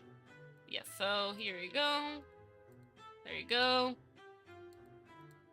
And then last but not least, this. Alright, so there you go. And boom. And then I can also use individual origins on the top part here, and I can do this. Ah! Oh my god! But yeah, so I do this to typically to just kind of like test the earring to see like, hey, is it gonna look good? And there you go. Ooh, it's glitching like Gmod. Anyways, so there you go. You got a good earring. Now to connect it to your main armature, you just select this armature, or if you want to connect this stuff thing, you just select the armature of the earring, shift select it to this big armature for your humanoid test chan, and then Control J, and then it should have it where this is connected to the armature already. But what you also need to do is that you need to select this, and then shift select the head bone, then Control P, then offset. And that way when you move the head bone, oh yeah, you also gotta do one last thing. If you notice this, by the way, shift select the, okay, so select the mesh, shift select the armature, Control P, empty groups. You're probably gonna have to do this every time you do join the armatures. I have to do that a lot. Annoying, but have to. So, you can do that. Or you could just join the earring to the model, you know, as long as it's able to, like, be connected. So, there you go. Now, what you can also do, if I want to mirror this to the other side, first thing, I'm going to mirror the bones. That's an important thing to do. Now, since the bones do not have, because the thing with Blender is that in order to define what's on the right side and what's on the left side, you could do underscore. Hi, Squiddy, how you doing? Hope you're having a lovely day. So, you know what, I'm gonna be honest with you, I was about to call you Squidward, I'm sorry, but hi, Squiddy. I don't know, every time I hear the word squid, makes me think of Squidward. Squidward, Squidward, Squidward, Squidward. He's so beautiful. Alright, so underscore, so you can do underscore L, underscore R. You can also do dot L and then dot R as well. That's how you can define what's on the left side and what's on the right side. I think there's a quick way, actually. Let me double check. So I'm going to select this, right click it, and then there should actually be a way. Armature, names, auto name left and right. Yeah, there you go. And there's even front, back, top, bottom names here. So let me auto name this, and it should name it automatically. So even if you don't want to bother, I would still recommend naming your bones so you can freaking know what it is. But you can quickly add the .r.l here, so it's like convenient for you. And then all you have to do is that you right click, you symmetrize, and you have it on the other side. Now we're going to mirror the mesh. So select your earring, like so. Then modifier, remove this thing here. Add modifier, then mirror, like so. Put that on the top, and then Control A to apply it. And then what you're going to do, you go back to the armature here, and it should, actually, hold up. Why didn't you do what I told you? Did you not? Okay, it was supposed to actually mirror the weight paint, but I guess it wants to be a baka. Hold up a second. Thank you for the follow. Kana underscore. Hakane, thank you so much for the follow. Thank you. Snowflake. Okay, hold up. There's a way you can mirror the weight paint. What the frick? Come on. I know you can do it. Or don't tell me it's the fact that you are stuck on this one and you have to seriously name it. Ah, I see. You are stuck on that naming. Yeah, cause hold up. Yeah, you're not supposed to do that. Yeah, you're not supposed to do that. Not one bit. What the frick? Yeah. Hold up. Data. That's for UVs and offset. Yeah, I don't know why it's doing that. I could just manually rename the thing over. Hold up. So I'm gonna apply the mirror, and because we want to focus on this frick right here, hold up. So earring, or just bone, because it was on bone. Okay, so I'm gonna just have to manually name these L. I'm pretty sure there's a faster way of doing this, but you know what? Yeah, I'm just gonna suffer for the consequences of my actions. But you could actually mirror weight paint in Blender with the weight paint mode, but yeah, typically I think it's just also the naming too, but even then, I don't know. It's fine. It is fine. Sometimes that just happens. I know it happened to a friend of mine. Alright, so, anyways, you just renamed the thing, and therefore I forced it so it can freaking... Yeah, there you go. There you go, baka. Alright. So, now that we have that, we should now have officially an earring with a rig, all done. And if you want, yes, you can use Wiggle to test it out. I can also use this other add-on. This is a thank you, Nevitz, for paying, for gifting this add-on.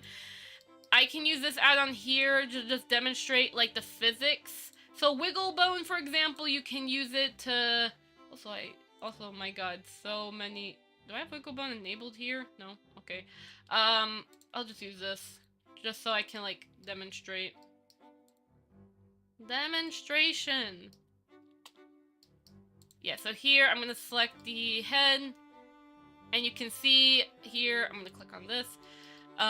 You can see here, the earring works. And you can preview, like... Is this the physics you want? You can fine-tune in Blender, but this is a very important part, and I'm pretty sure at this point I'm gonna have to make a dedicated lecture video on the fact that you can't export physics, no IKs, no constraints in FBX, because Autodesk was like, oh, we're not gonna have a standard physics system or IK system, so no IKs, you can't export constraints, you can't export physics on FBX. You just can't. Unless you're a coder who's a super nerd and you can be able to, you know, translate the mathematical equations. Because, I mean, the MMD Blender plugin pretty much does that. It translates MMD physics to Blender physics. You know, so it's not impossible. It's just a pain in the behind to do. Someone has to do the math. So, yeah, just Control P and empty groups, it works. It works. Oh, that's true. That's true. Maybe it was the... Oh, hold up. Siku, you brought up a good point. Siku, you brought up a good point. I wish someone would standardize... You wanna know what's unfortunate, Hankanai? It's never gonna happen. If 3D art, if the overly technical 3D artists can't even agree on the file format that they had to make FBX, VRM, GLTF, DAY file, OBJ file, and USD file, and Alembic cache, which that's for a different reason though. They like Alembic cache and STL files, those are for different use cases. But I'm just saying my point is that if nobody can agree, like especially like 3D tech nerds, if they can't even agree on a single file format, what makes you think they're gonna ever standardize physics? Plus, not to mention as well, Blender's not a game engine. Unity's a game engine. Unreal Engine's a game engine. Godot is a game engine. However, they want to do their own thing. Like, for example, Unity relies on C# for the most part. I think, yes, they rely on C# for the most part. Unreal Engine, they rely on C++ for the most part. And then Godot, they can use C#, I believe, but they primarily do Godot script thingy. Oh my god. A new Twitch message. Yep. G205. Guitar, I can I can totally agree. Unfortunately, that's just how it is. Godot mentioned Let's Go. I've always been knowing Godot. I heavily recommend Godot. If you want to learn about game engine stuff, you could. I mean, if you're gonna go VR chat, obviously no frick. Use Unity. But if you want to like develop your own games, yeah, give Godot a try. Develop your games there. They'll never have a standard because it would collapse the industry. You would be stuck using a specific 3D software with a specific... Exactly, Laura Dragon. Exactly. That's why we can't stick on one file format. Now, technically, FBX is the most used file format, which is why that's sort of a standard. You can also use C++ and Godot, I believe. Yeah, exactly. Godot is very flexible when it comes to using different script languages, which I love that. But my point was mainly just more of the fact that each game engine has their own like scripting preference, like their primary go-to. But they, you know, with add-ons you can still like have some support for and such. But and as for physics, they all, for example, you can't put Magica Cloth physics on a Blender model. Like you can't take Magica Cloth settings and put in Blender or Unreal Engine.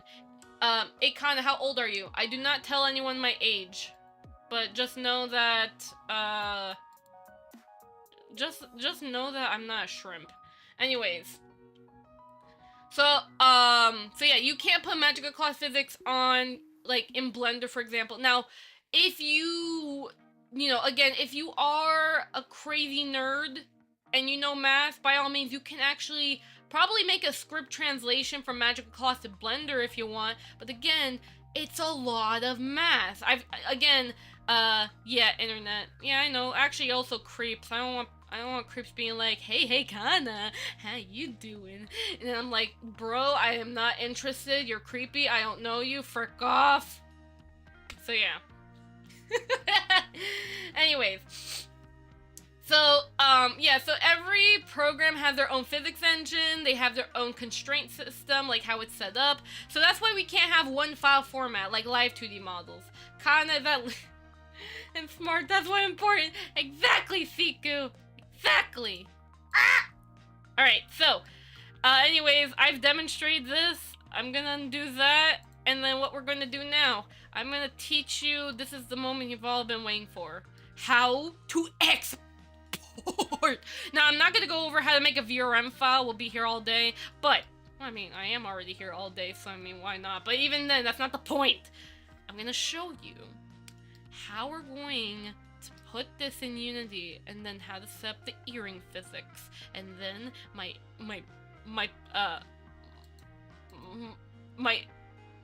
brain cells can stop dying. Ah! Every engine shows a different set of equations for how weight paint works. Oh, I can use 1 times E, for example, but no, I want to do 1 times X instead. Haha, frick you, Unity. I'm just giving a dumb example of like how people are like, we have to have different math equations. Anyways. So yeah, that's just something you have to understand. There is not going to be ever a 3D standard, unfortunately. And that's the sad part. It's sad, but that's just how it is. The least you could do is just know that FBX is the primary file format that most people use. It's what, you know, game engines use especially. Unreal Engine, yep, Unreal Engine's really good. If you're trying to find a Unity replacement, I think Unreal Engine is probably the closest. Godot's getting there, but there's still a little bit more work they gotta do. It made Goat Simulator. That's true. Did you know that Goat Simulator animations were done by a Rococo mocap suit? I think the second game or something. Yeah, they use a Rococo mocap suit. You're welcome. Anyways, so I'm gonna go ahead, yeah, so I'm gonna go ahead, Control J these. Yep, the earrings. And then, and again, keep in mind, it's a separate object. This is very important. Now, again, I personally make sure my stuff are merged when possible. If not, that's alright. But I'm going to leave it separate just so I can prove to you guys that you can still have physics even though this thing's separate. It's just connected to this armature. But I'm going to go ahead. We're going to go File, and I'm going to Export. FBX. Now, you won't be able to see my export settings for good reasons. I don't want to accidentally expose an NDA file for no reason. But I'm going to simply just explain to you at least I'm gonna name the file earring test. Or earring chan. Anyways. So apply scaling is FBX all, and then apply transform. It should be on the right side of your FBX settings. I wonder if Filmbox peeps were aware of how popular... Actually, the thing is... Hold up, Actually, the person... There's actually a person that made it. Who was it? Main FBX. Kdara. Is that like a small company or something? Kdara? Oh yeah, it's a Canadian company. Yeah, Kdara Filmbox. Yeah. So how are they actually? Yeah, Kdara Filmbox. Yeah, that's why FPX is called Filmbox. But my question, how are they? Are they alive? Can someone check on them? Are they even alive? I mean, I know Autodesk owns it now, but like, are they alive? Or they're like, I'm sorry, we lost our beloved. Oh, they became motion builder. Oh, are they like are they like what is it? So is it like they work with Autodesk, but it's kind of like that one company you just know exists, but you know they exist, but they also don't? I don't know. That's still cool though. Kdara launches Filmbox 2.0, but that was like 1999.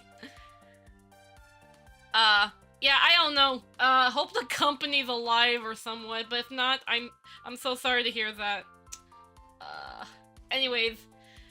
So I'm gonna go ahead, apply transform, FBX all. Now you can remove leaf bones if you want, but you also don't have to. Now, in case you're wondering, what the frick, let me export this, but you may be wondering to yourself, what the frick is a leaf bone? Well, let me explain to you. A leaf bone is an extra bone that is created when you export an FBX file. Unless you state otherwise, it's an extra bone that's on the ends, like this. The reason why this exists is so that way when you export it to different game engines, pretty much you're not going to have things like a twisted finger because of the fact that, let's say for example this, it looks something like this on a game engine. You won't even see it, but this may happen to you. So you don't want this. No. So that's why leaf bones are very important for things like game engines, for example. It can be annoying, don't get me wrong, but it is important for game engines. However, though, if you're someone who goes back and forth, like you put your model into Blender, then you export the VRM and stuff with Unity, but then you're like, man, I want a tutu now, and use that VRM file to then import it back into Blender and then add tutu, and you go back and forth like that pattern, then yeah, I would probably say when possible, if you're doing the VR method, don't add leaf bones, but if you're doing a Warudo, a Warudo avatar, then please add it, or else your model will literally die. So, let's not. Alright. So now, let's get into the Unity part. I'll explain about how earrings work, and then I'll explain about how you can save your life by not redoing the FBX process over and over again, because believe me when I say this, I get annoyed of the FBX process when it comes to re-registering the materials and stuff and doing the whole humanoid configuration, but now that I know, you don't have to do that every time! It will save you 5 minutes from your VRM conversion time. This is the reason why I literally should still make that tutorial. I'm self-aware, but when are you gonna get caught up with your work and do it, Kana? Anyways. So, let me go to this file. I pray that this is gonna work. If not, oops. But while we wait on Unity, any questions, class? Anyone else who has a question about 3D that you want to share? I don't care how stupid the question is. I do not care okay, well maybe I do kind of care about the program. To an extent, I can answer MMD questions. VNyan questions, Warudo questions, VC Face questions, VRM questions, Unity questions, Blender questions, a slight bit of Unreal Engine questions. I can't answer Godot questions, unfortunately. I've not even touched that program. And, what's another program I've used in the past before? I mean, I've used Rococo before. I know a little bit of, I was trained for Maya, but my knowledge has went wonkers. But if you have a Maya question, feel free to ask me. Hey, Kana, how do you enable Arnold Renderer in Maya? And I'll show you. Oh, it's very simple. You just go into your render settings for that project, and you just freaking change it from Maya 2.0 to Arnold Renderer. So, there's that. But yeah, Unity, come on, you little frick. Dang. Oh. There you go. Oh yeah, by the way, I will say this. It's cool that Twitch has this power-ups little feature going on, where now you can have giant emotes, but at the same time though, I heard that some people weren't a fan of it because there's no ability to toggle it on or off. Cause like, you know, not everyone likes crazy effects.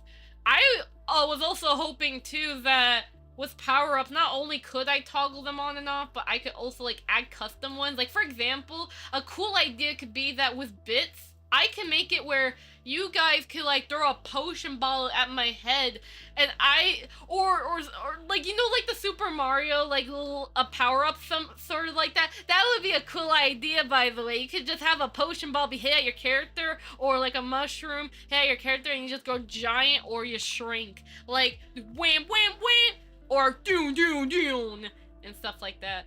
Unity's taking too long, to be honest. Unity, what the frick? Unity! Why did it take so long? Darn it!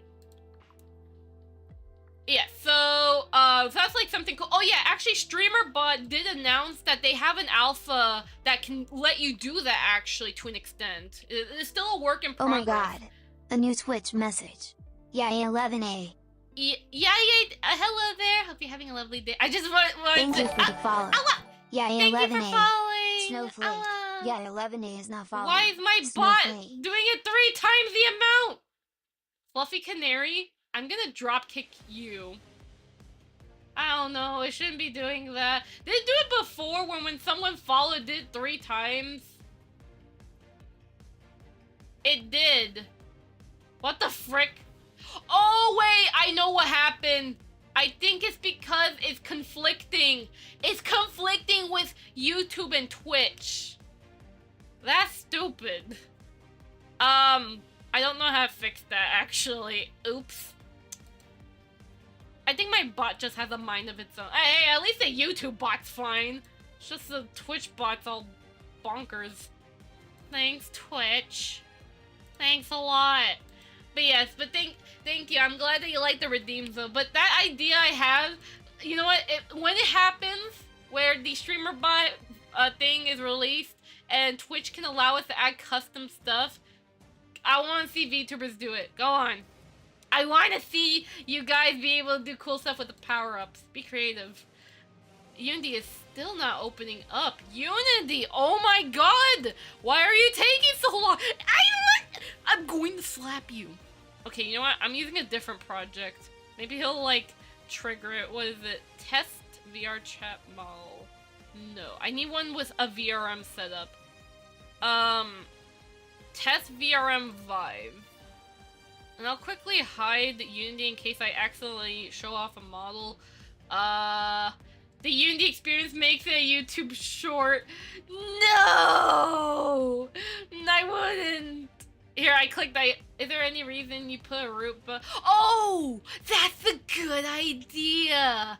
My hat I was gonna talk about. Any reason you put a root bone to an avatar? So, the reason why root bones exist. Now, for VTubing, well, there's actually an importance to it. But that depends on how crazy you are.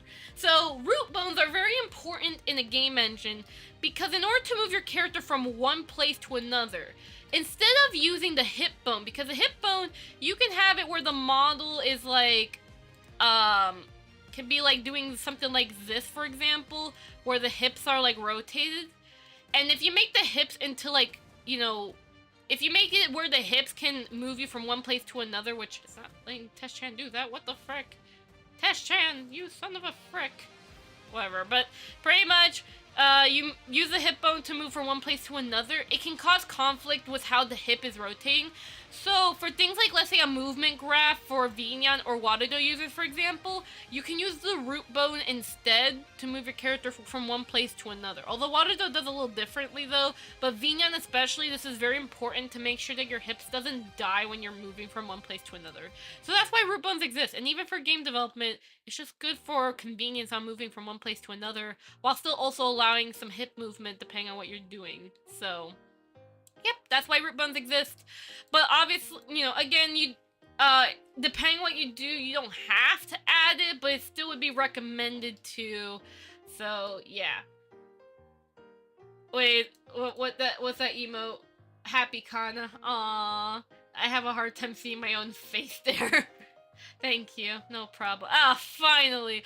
Wow! Guess what? The other Unity project didn't even bother loading at all. The alt one I opened works. Great. Great job, you son of a flippers. Penguins. Alright, so anyways, let me go ahead. Test chance. No, I have to make a folder. 1 second. Well, actually, before I get to that, I do want to show you my hat. Because, in case you're curious, hold up. In case you are curious, I will show. I don't care. I'm not going to save it with demonstration purposes. Let's see. Let me find Kana and her summer hat. Is it really called number 10, or is it this one? I can use this. Don't die, Kana. Don't die, Blender. Okay, there you go. My beautiful outlines. Can I please? Backface culling. There you go. So here's the behind the scenes of how this hat was made. Or sort of like the breakdown of the hat. So did I left the tiara, but frick you. Anyways. Okay, but anyways, there's supposed to be a hat bone that moves this hat. This is my control. So technically I can make it where the hat can be attached to my hand, but I'm not gonna bother with that. Oh, the face bone's very complicated. Yeah, let's not talk about my facial rig here. Let's not. Summer is cute, love it. Oh, I never expected. It's alright. So here, this is how the hat, and again, this was auto weight painted. Except this middle part, I made sure this was assigned only to the head. So pretty much what I did, again, this was from my skirt tutorial. I just used that knowledge, but for the hat, again, this is what I mean. Apply the knowledge. Very importante. So, pretty much all I did was that I split it from here. So there were two separate objects, and this part I manually registered to this bone, the hat, and then this I auto weight painted. Then I merged the meshes back together, smoothed the frick out of it. That's it. That's all I did, therefore allowing me to have some pretty good weight paint. It does a very good job. And again, I can go ahead add this little bone thing just so like you can see. I should probably hide Kana. Actually, I should hide the outline because it's actually going to cause a lot of lagging issue. Oh no. You monster. Alright, hold up.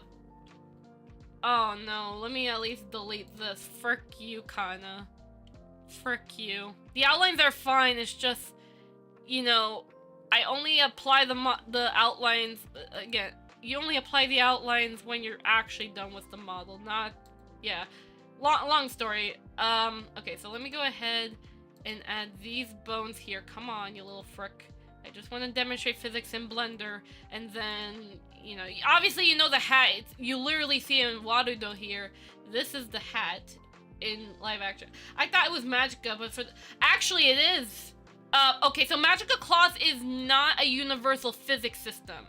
It's Unity exclusive, and Magica Cloth can only be used by certain supported Vtuber programs, or yeah, just program in general. But Warudo supports both V1 and V2. Vinyan and VCFace only support V1, although Vinyan plans on having V2 support, but I don't know when, as they are busy with VR support and also just debugging their program. Magica Bones, Magica Cloth. Here, I'll show you. Magica Cloth 2. Again, this is the moment to be studying. I want you all to study. I'm providing this information to you. You must study. Yeah, it's a Unity plugin. There's no Blender or anything like that, because unfortunately, the dev does not translate their physics to Blender. It would have been nice, but, you know, Unity and Blender have different codes. Because Blender's on Python, and Unity is C#. So, here you go. So, Magical Claws, you can, you will have to pay for it, though. Keep that in mind, everybody. But it is there, so I send you the links. You can get more info. I actually made a Magica Class tutorial on how I use it for Wadudo. You should check it out. But I will make a V1 tutorial for Vina and VC Face when I can. Actually, I'll probably combine the Vina and VC Face in one tutorial anyways, so yeah, that's what I'll do. Blender export directly to Wadudo, the dream. Sadly, no, you can't make a Unity mesh from Blender, because this is what I mean, this is about that video I made about why you can't put a VSF avatar into Blender, because it's an asset bundle model. So what happens with an asset bundle model is that okay, so let's say VRM to asset bundle model, VSF avatar or Wadudo. What happens is that VRM file will become a Unity mesh. It'll still have the components like it did before, but it's become a Unity mesh instead. And it will only be visible in Unity's, you know, viewport? Yeah. So when Unity is set to play, it will allow the asset bundle to be activated. Otherwise, you know, if you just have the file itself, you really can't open it. Which is why, like, there are ways, and in fact, maybe I should probably let you know, there is a method on how, because I know that there were some people that were like, oh, I want to extract my model from VSF Avatar because I lost my VRM file because my PC malfunctioned. I only have the VSF Avatar file, but I do not, I only have the VSF Avatar, but I lost everything. What do I do? There's a way, actually, to extract the model from VSF Avatar, because of the VSF Avatar Inspector component thingy, and I actually do have a tutorial, not posted, it's just in my video editor. I do plan on posting it, but obviously I do want to make sure it's clear. Do not use that tutorial for harassment. If I get messages from people telling me that my tutorial was the sole reason that people were hijacking VSF Avatar or like stealing models, stealing the VSF Avatar model files or something like that, I am gonna take down that tutorial if that's the case. But that tutorial's purpose was only for people that desperately need a solution to extract their model because they lost everything. And I have to emphasize that so much. I don't know how many times I have to emphasize it, but that's the only reason why that tutorial is going to be a thing. It's so for people who want to save their models can somewhat recover it. It's not going to be perfect. You can't get the textures. You can't get the animations. You can't get your Poyomi shaders to an extent. So, have you drank water today? Oh, you are so... Oh, thank you actually for reminding me. I will make sure to drink some water. Thank you very much for the hydration reminder. Alright. I smell macaroni and cheese for some reason. What the frick? Maybe someone's making some macaroni and cheese without me knowing. Okay, this is not how you do hat physics. I'll have to like fine-tune it, but either way, you just know that it looks like this in Wadudo, so just focus on the final product here. It's just this project is kind of laggy because my model is very high poly because of the outlines, and also just in general, Jesus. I wish I could have a lower poly model, but I also want smoothness. This is why I should also strategize better. I'll see what happens with my next model, but I still think it's gonna end up being high poly. Your tutorials are a gem of the internet. Aw, I'm glad that they help you out. Alright, so now that I kind of explained my hat in a very awful way. You poor hat! Is there any reason you don't put outlines in Unity but Blender itself? Wait, what? Is there a reason you don't put outlines in Unity, but Blender itself? Huh? Hold up. Let me bring my main file here. Wait, what? Oh, I mean shader. But I am using an outline. I've always had an outline. See? It's on my model. I am lagging. Yeah, like if you look at my face, like on my chin, that's an outline, see? Chin. Or my hair, for example, there's an outline there. The black outline. Even on my hands. Outline. Although, are you meaning why is my outlines a mesh and not a shader? Because of normal editing, that's why. If that's what you mean. Okay, that's what you mean. Okay. Kana, stop lagging. Okay, yes. My outlines are a mesh. And even then, I still export this model with an outline mesh because of the fact the face is normal edited. Because here's the thing to keep in mind about normal edited models, is that when, again, most 3D VTuber modelers, they don't really edit their face mesh. Like, or edit their face mesh, that's not what I mean. They don't really edit their face normals per se, and if they do, they will only use the sphere method, where they'll copy sphere normals to their face to make it smooth. That's kind of it. For my model, it's a little, like, there's some modelers that do this though. I can name a couple, but pretty much, you can see how, like, there's these little shadow parts here, for example. See? So, this, allows it where when my lighting is, hold up. When the light rotates, it ensures that instead of a realistic blob, which, what? Hold up. Hold up, I have to disable Chematic. Why is it enabled? Chematic! Turn off! Where are you, actually?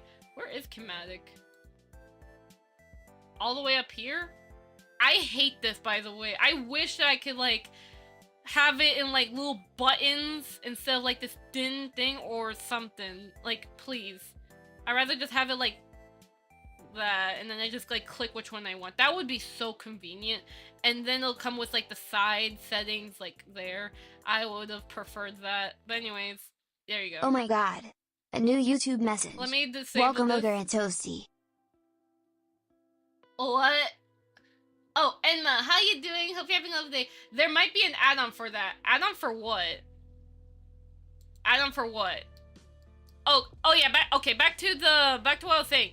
So pretty much, as you can see, instead of a realistic shadow going on, it's like how animes would have like the specific shapes going on their face. See? You see how snappy it is?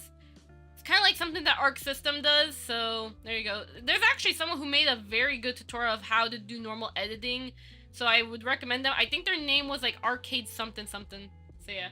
For making them into buttons.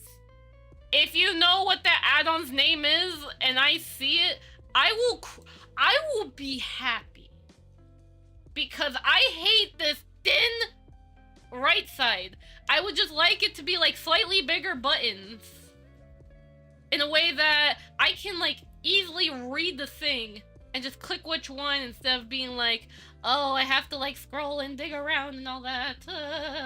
How do you keep the normals around your mouse from looking weird when the mouse moves? That's the depressing part. You don't.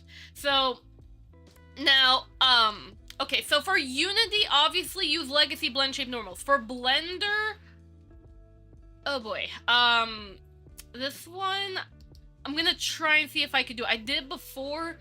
Even my friend did it. I know how to do it.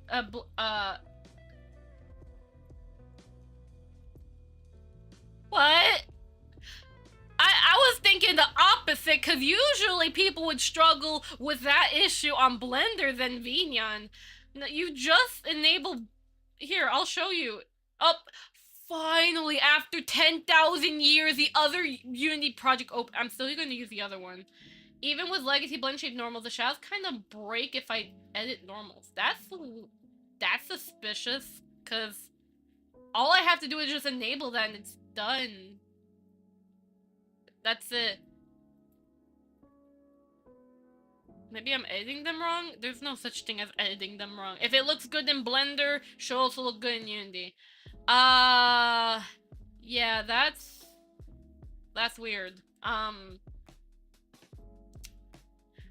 You're gonna have to send me a video of that in the in the server that we're both in. You might want to send that, and in the off stream I might I'll see what I could do to replicate this, or just see like what the potential solution could be. I'll say. But yeah, but back to what I was saying though, this normal edit allows these face shadows to work. However, here's a problem though to keep in mind. When you normal edit your face like this here, right? Here's the problem. The problem is that, hold up a second, I was just like checking, why is my stream deck thing like glitching out with this? Work. Okay, sorry about that. But pretty much yeah, I'll ask y'all soon about that. Yeah, that will definitely be nice. So pretty much the problem with normal edited faces is that when you're using a shader, when you're using this with a shader in Unity, like outline shaders, the outline's gonna get fricked up, because it'll make it where instead of you seeing the outlines properly, it's just not gonna even exist, or it'll just look ugly. And that's just a downside because of the fact that with outline shaders, they are relying on the original normals, like unedited normals, in order to make the proper outlines. And it's not, most outline shaders are not coded in a way where, how do I say? They're not really coded in a way where like they consider like a normal edits to the face or something like that. Most of them focus on, oh, the model shall not be normal edited, and they're gonna use the original normals to create that inverse hole, because outlines are inverse holes. That's another term for it. So with that being said, you do have to be careful. If you do normal edit your face like this, you are gonna have to use an outline mesh to compensate it. Now, if you do like what boost modelers tend to do, and they just use like a sphere mesh, copy that normals over to the face, then to an extent they could get the normals working. They could get the outlines to look decent, because it is based off of a sphere normal. So to an extent it can look alright, but most of the time people with boost models, they don't add outlines too much. So there's that. But if you pretty much if you just edit it a little, like this here, you're gonna have to use an outline mesh, unfortunately, which can be a bit unoptimized, but that's just how it is. Unless you're using a shader that can compensate this. I have tried Nilotune with it, and it's better, but it's not perfect either, I think. Like, it's a mix of I like it and I don't like it, with how, I don't know.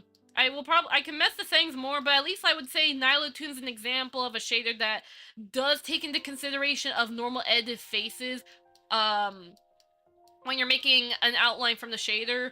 But, yeah, I still, like, personally prefer, at least with my own models, to have it with an outline mesh. I know a lot...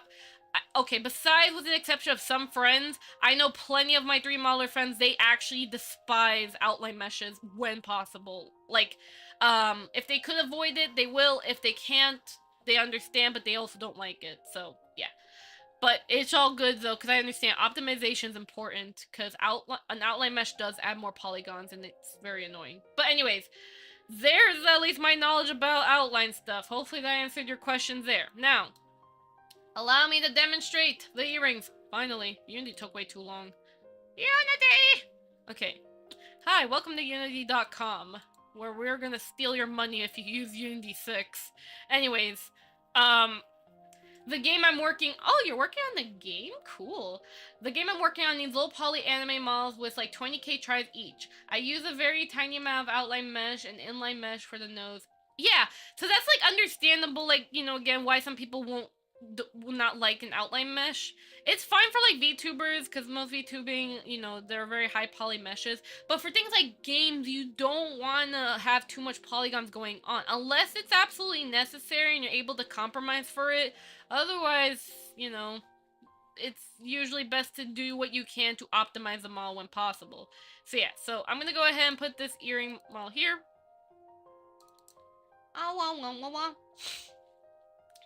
I'm trying to, or I'm just waiting for Unity to freaking process this FBX file. It keeps taking way too long. This is the, yeah, this is the right one. Come on, Unity. Why the frick you not working? Oh my god. Yeah, VTubers A kept new 1 million Twitch tries and message. 15 materials. Ogre a toasty. I used to have 60 materials on an older model. Thank you Like, for the follow. Ogre a toasty. Snowflake. oh, good. Ogre a toasty Thank is you not for the followed. follow. Snowflake. Thank you. I try to quad as much as I can. You know what? That's perfectly fine. You should quad as much as you can. But don't be afraid to use triangles. They can also be useful for your advantage. Especially when it comes to, like, if you really want to make your model more optimized, you may have to use some triangles. But obviously don't make, in Blender, don't make every little thing triangles unless it's like those very, very old-fashioned style models and you're doing it with a purpose. But just don't do a nilly-willy plan. Triangles are your friends. Yeah, just know when to use a triangle. But otherwise, it's important to use quads when possible. But yeah, so here you go. There's the earrings there. I think yeah, so there's the earrings there. And I'm just gonna quickly demonstrate the earring rig here. But I will say though, let's say for example, here's my little explanation to you. To the person who asks, what about updating an FBX model? This is where your question's gonna get answered. I'm gonna set this to rig, right? And I'm gonna set this to humanoid. Just for demonstration purposes. Let's say you had to do some manual edits to the humanoid configuration. And it's important, by the way. All these squares make a circle. Yes, they do. Power of quads. These squares will do anything. Alright, so, yeah, it's gonna take a while, but pretty much... Oh, there you go. So let's say you did some edits here and there. I added legacy blend shape normals here, like so. And let's say I did, you know, let's pretend I did the materials even though I'm not going to bother with it. But let's say I did a lot of things here. But then I did the VRM conversion and then I realized, oh frick, I fricked up on the VRM conversion. Or, oh no, I saw a model bug and then I have to repeat the whole process again. And then you're like, thinking to yourself, man, the FBX setup process is too tedious to me. How can I make the FBX process easier on me? Well, for first time, when you put your FBX model in here, you set it up like you usually do. But if you notice that there is a bug and you don't want to redo the model setup over and over again, here's what you can do. Is that you can go back. Oh, and I did delete. Well, it's fine though. I could just bring back Tesh-chan, but it's not gonna have the earring. It's fine. But I am demonstrating anyways, so it's alright. So, let me pull this up. Where is it? Unity, disable Unity. Okay, so let's say, for example, Tesh-chan here. So, let's say I did some edits for, let's say, for example, maybe I don't want the earrings anymore. You know, that's a good example. But, again, you don't want to repeat the process of setting up the FBX in Unity. All you have to do is when you export this FBX file, right? When you export this FBX file, you are going to make sure that you export it to the Unity directory of where the FBX file is. And in case you're extra confused on what the frick is this Kana talking about, well, how about I freaking demonstrate even further by exposing my entire screen? Anyways, yeah, don't mind I have the bomb part here. I need to see myself.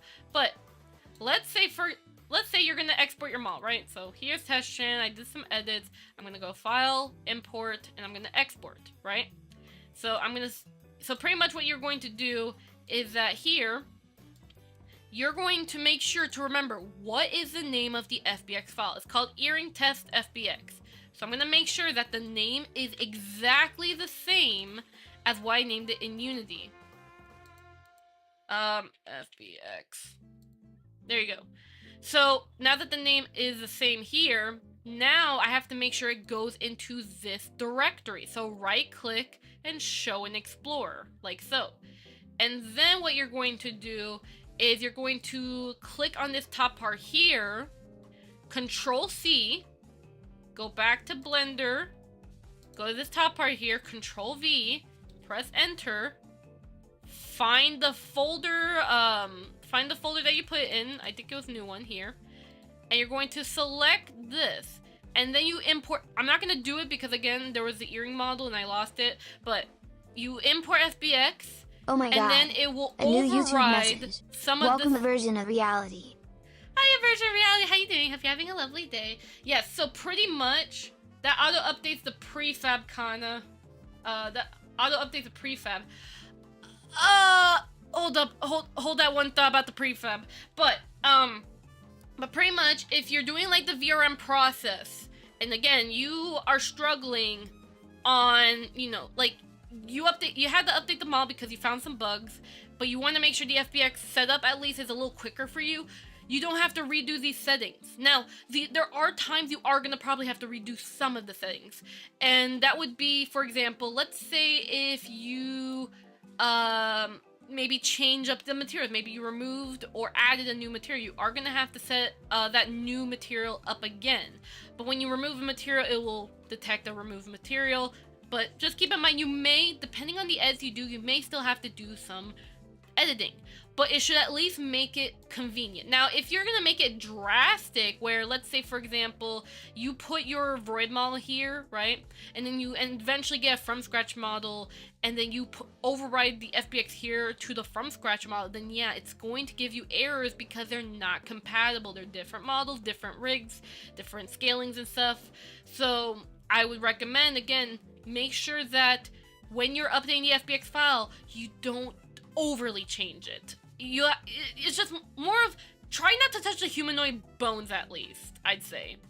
If you have to, just keep in mind you may have to do some fine-tuning in the configuration, but as long as you're not touching the humanoid bones, you could do some, you know, edits like, oh, maybe I'll delete the head mesh and it'll still work fine. So, yeah. So that's something this kind of brain cells could teach you. Now I'm gonna go ahead and get rid of display capture so you don't see the freaking bottom left Kana there for me to like see myself. So there's that. Now, back to the prefab. That depends on the prefab. I think that depends actually. Cause I mean, it should be able to update your prefab, but in my experience with Warudo, it doesn't unless you're using. It depends how the prefab is set up, actually. Because sometimes it won't even notice the FBX update, and sometimes it will. It really depends. I think it was called a prefab variant or something. But just keep in mind, though, that if you're doing something like Warudo, and you're doing, like, the FBX updating from there to update, let's say, the character prefab that you generated, yeah, it's not going to update like that. No, it's not. But, yeah, like, for my case, I just make sure, like, you know, that's why in the hierarchy, I even explained this in my Warudo tutorial, actually, about the fact that, oh, you can update the FBX, but just note that with the character prefab Warudo generates, if you update the FBX, it's not gonna really, depending, it may not consider some changes, so you may have to, yeah. I'm gonna have to double check on that one, actually, but, yeah, just keep in mind, it may not properly update, but, you know, better safe than sorry, double check when you can. Newbie question, if I want to make more than one outfit for a Warudo model, do I export different models or is there a better way? The amount of times I get this question is like, so, I know I have to make a tutorial about it, but until I can make a proper tutorial about it, I will do my best to answer the question. It depends on you. So, you can make outfit toggles in multiple ways. You can use game object toggles. You can use Unity animations to toggle your outfits. You can use material toggles via VRM blend shapes, or the VRM blend shape thing. No, it's fine. Believe me, I think this needs to be said anyways. So, you can use shape keys, or blend shapes to toggle your outfits. There are multiple ways. You can even use separate avatars. There are multiple ways. It's why it's kind of hard to make an all-in-one tutorial, because of the amount of different ways there are to do toggles, and it's just a matter of what do you want. So, for example, if you are someone that has 500 outfits, and I'm not kidding, you know what? I'm not kidding about that, by the way. There is actually, I remember a friend, a 3D friend of mine, they got told that, not 500, but they were told, though, that someone emailed them asking for that they have toggles for 100 outfits for their Vtuber setup, and they needed help with those toggles. 100 outfit models, and they exist! They exist! They just need help setting up with because apparently it was an MMD model or something like that. But, and it was an all-in-one! And I don't know how that polygon count is. So, my question, so the thing is that there are VTubers that do exist where they do have hundreds of outfit toggles. So that's why when you hear me say 500, I do not kid when I say that there are VTubers. Well, the 500 is very, like, extra, but there is a VTuber, and there's probably a couple others that do have 100 outfit toggles. Like, I even worked with clients in the past, actually, not 100 outfits, but it came off as if they wanted 100 outfits, like, non-stop. I had to, like, set limits, like, hey, you know, it's a bit much. That's why I also made that kit bashing tutorial for people who want hundreds of outfits, and, yeah. So, there's that. But I found 2 ways to change your, one is free, lets you, ooh. If you're in my Discord server, send me that link, please. Just gonna do 2 for now, maybe the 4th of post, who knows. Yeah, but anyways, back to what I was saying.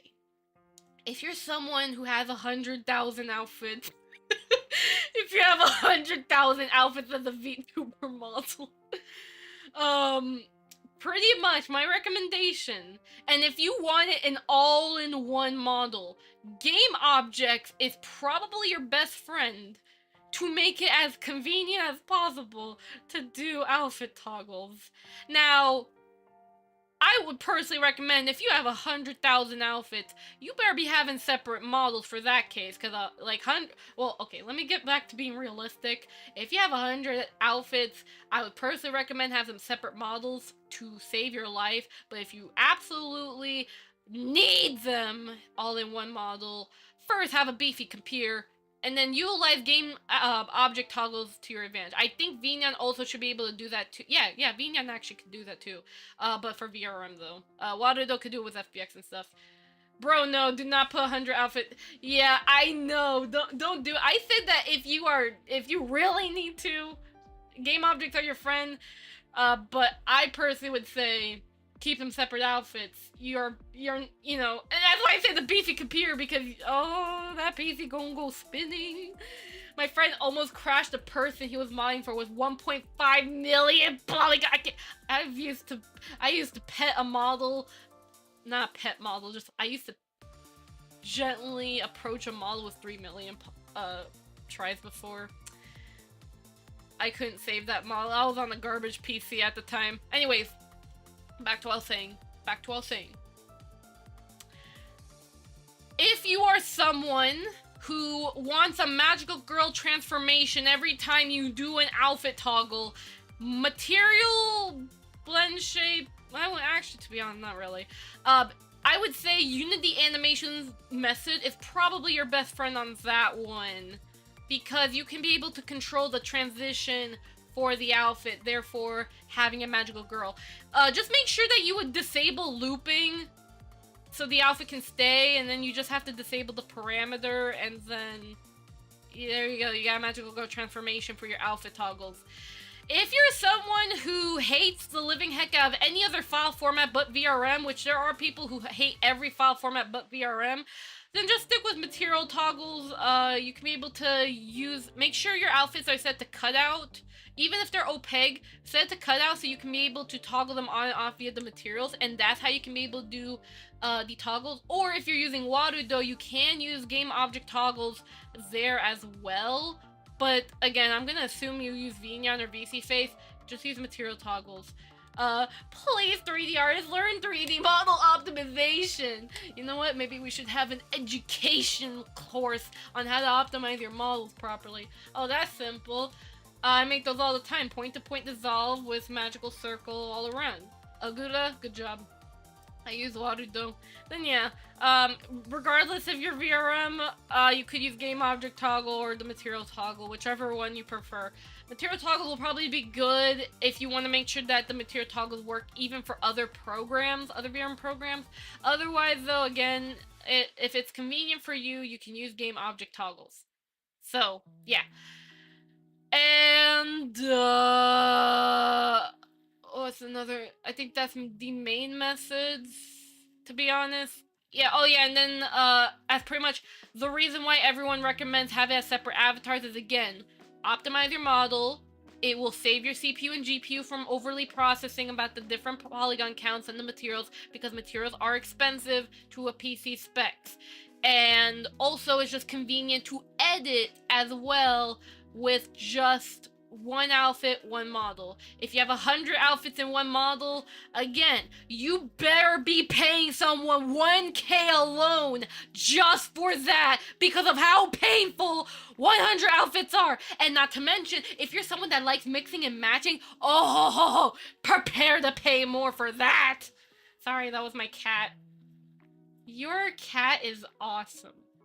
Anyway, 1K is too low, girl. Nah, 4K. I'm kidding. Yeah, but pretty much it's gonna be a lot of work, let's be honest. Our technical artist kept crashing our game and couldn't figure out why. It turned out because he had all 12 of the outfit meshes on every single character. No! Different avatars it is then. Thanks for the advice. No problem. Hope that helps anyone else in chat who was wondering, how the frick do you do outfit toggles? I know it's not a exact tutorial per se. This is more of an advice tutorial. I'm answering your 3D questions. I'm offering you the advice, and I hope that the questions I'm answering hopefully helps you on your 3D journey. And also, fun fact, by the way, leap motion does not track elbows. Use your hands. I had to tell someone about this, like, earlier today. Do you weight paint your own skeletons? I couldn't get my models to work right in Warudo without the Mixamo skeleton. Though the skeleton worked well in Blender. Hold up, I'm gonna pull up an old tutorial I made of like, what is my rigging workflow in a nutshell? It's not perfect, but... Here, I have an old tutorial about this. It'll explain to you how do I auto rig my stuff with Blender only. Here. Hold up. Auto weight paint Blender. Here, use this to your advantage. See, we got tutorials. Although I still need to make more, but at least we have tutorials to help. You use a different we use a different model every time, and VNow load that model with every outfit change rather than putting them all in one. Yep, exactly. You should do that. You should do that. Heck, my outfit! I have a hat! This is a separate model! Cause it is! I also needed separate settings for my hat though. And also I couldn't have like the ahoge or cowlick hair. I didn't want it to stab through my hat, so that's why. I have an outfit with 3 outfits in it only because the meshes can be mix and match. That's fine. Again, it's just a matter of what do you prefer. I shall. Why not hide the hat in your... Why not hide the hat in your head? Just a baby version. What do you mean hide the hat? What do you mean hide the hat? Oh, do you mean my hairpiece? Yeah, it was a bit of an optimization thing, and also I just don't want to bother because this outfit was made last minute for my birthday stream. Very last minute. I had like 24 hours to make this outfit, and I was like, and then I was planning the entire thing and stuff. It was a mess. Yeah, I even deleted some inner, oh yeah, I had to do like some modification with my base body because I was having some weight paint issues too. So it was not only optimization issues, it was also weight paint, and I had to compromise for. Scale down hat, then use shape keys to scale it up. Kind of like what you hinted at. Oh yeah, the other method on how to do outfit toggles, shape keys, or blend shapes, whatever you call it. They literally mean the same thing. They are no different. Well, Maya could argue about that, but I'm not gonna talk about Maya. Maya could burn. Okay, where should I put the link to the free panel? Here. There you go. right there. So when it comes to shape key, now here's a very important information about blend shapes and shape keys, is that you have to be careful on them. Now, if you're doing something, let's say for example, you have a top hat, like Mr. Fluffy Canary. Mr. Fluffy Canary is a perfect example. Hold on. Oh yeah, also, yeah, I do apologize, I'm not talking about the, oh yeah, so I already answered the question about the FBX import, updating thing. I will get to the earring, just one more moment. I'm sorry it's taking way too long. I'm in there, sorry, I meant channel. Oh, just 3D discussions channel. So yeah, let me go ahead here. Hi. Alright, Mr. Fluffy Canary, you're gonna be my demonstration because you technically do have a blend shape to toggle your hat. Oh, and I crashed. God darn it. Oh, never mind. Hi. Alright, Mr. Fluffy Canary, how you doing? You're gonna live. I promise you. It's just, yeah, so we're gonna zoom in on Mr. Fluffy Canary. How you doing, my son? Hope you're having a lovely day. So, for example, give me a moment. You're just gonna stare at my son for just like just a little bit. Let me just demonstrate. Hold up, Mr. Fluffy Canary. Mr. Fluffy Canary. Waludo is crashing. There you go. And then we have to add a blend shape. Okay, default blend shape. Blend shape. Big hat. Yeah, for example, he can scale his hat. See? See? He looks so cute. And then I can also make it where he has a small hat instead, and he's bald. So, there you go. He can, yes, he is bald. Not really, he has feathers. But, I should probably give him like a little hair on the top. But anyways, besides that, yes, you can use shape keys or blend shapes to your advantage to do things like this, scaling a hat. However, there are problems. So, if I were to scale my hat, it will have stretching issues because if you are doing extreme scaling to something that has physics, it will die. So for example, if I were to make a blend shape where my skirt just goes inside my body to swap out with a different outfit, it's gonna have issues because of the fact that there are physics on it. So it's gonna stretch, it will look cursed. Don't do that. It is best to only do something like this, the scaling and stuff, or disappearing, only if it doesn't have physics. Or, even then, if it has something bending. For example, like my arm. It's another example. This is something that doesn't have physics, my arm. But, if I had like a long sleeve, like my normal outfit, if I have long sleeve and I scale that into my arms improperly, because there's a very specific way you have to do it. But if you just scale the entire thing to the center of my torso, like inside, it's going to stretch oddly, you're going to freak out, and it's going to look ugly. So if you're doing something like that, let's say you have a jacket and you really want to use shape keys or blend shapes, in that case, do it like what boost maulers do, where instead of scaling the entire jacket into the torso, you scale in sections instead. That way the bending does not freak out, it is hidden. Not the convenient method, but if you have to use shape keys or blend shapes for whatever reason, then you just have to make sure you do in sections. So for example, my upper arm here, if I have a sleeve here, I take that section of the sleeve and I only scale it into this arm, not to my torso, to this arm. Like, scale it to its bone, if that makes sense. So that's how you would properly do shape keys or blend shape outfit toggles, especially for long jackets, especially with bending. But for things like physics, unfortunately, I mean, I guess depending on how you do, but it's still not recommended to add a shape key to something that has physics, at least in terms of like extreme stuff. You can still have like you can still have things like physics and still have like some shape key controls. For example, like boost maulers, they will have like shape keys to change up how the hair is shaped and stuff. but the physics will still look pretty good. I still would recommend editing, but that is like my recommendation. You know, if you want to add shape keys to something with physics, do it with a minimal change. Don't do it crazily drastic, unless you have a rig that compensates it. But nah, I still wouldn't.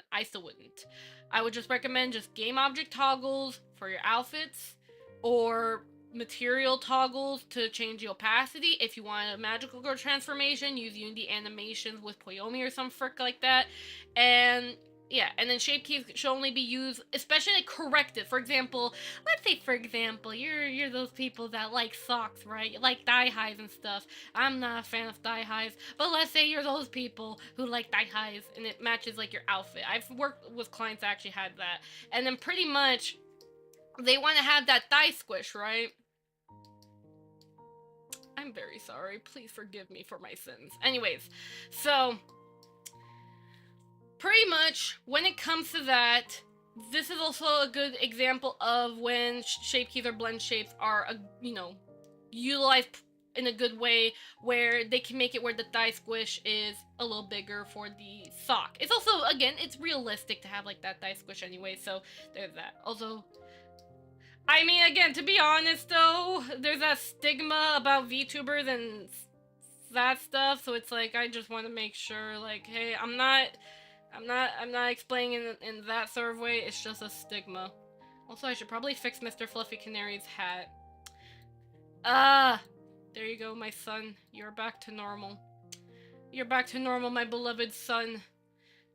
It's for the immersion, okay? No worries, though. Believe me when I say it, I have, I also have, crazy physics. My hair is immersive. I'm mostly interested in making corrective shape keys for joints. By the way, Aversion Reality, wait, if it's for Warudo, did you get a chance to talk with Zero Skies? Cause they had called me out for liking thigh highs. I'm calling everyone out. Every single one of you!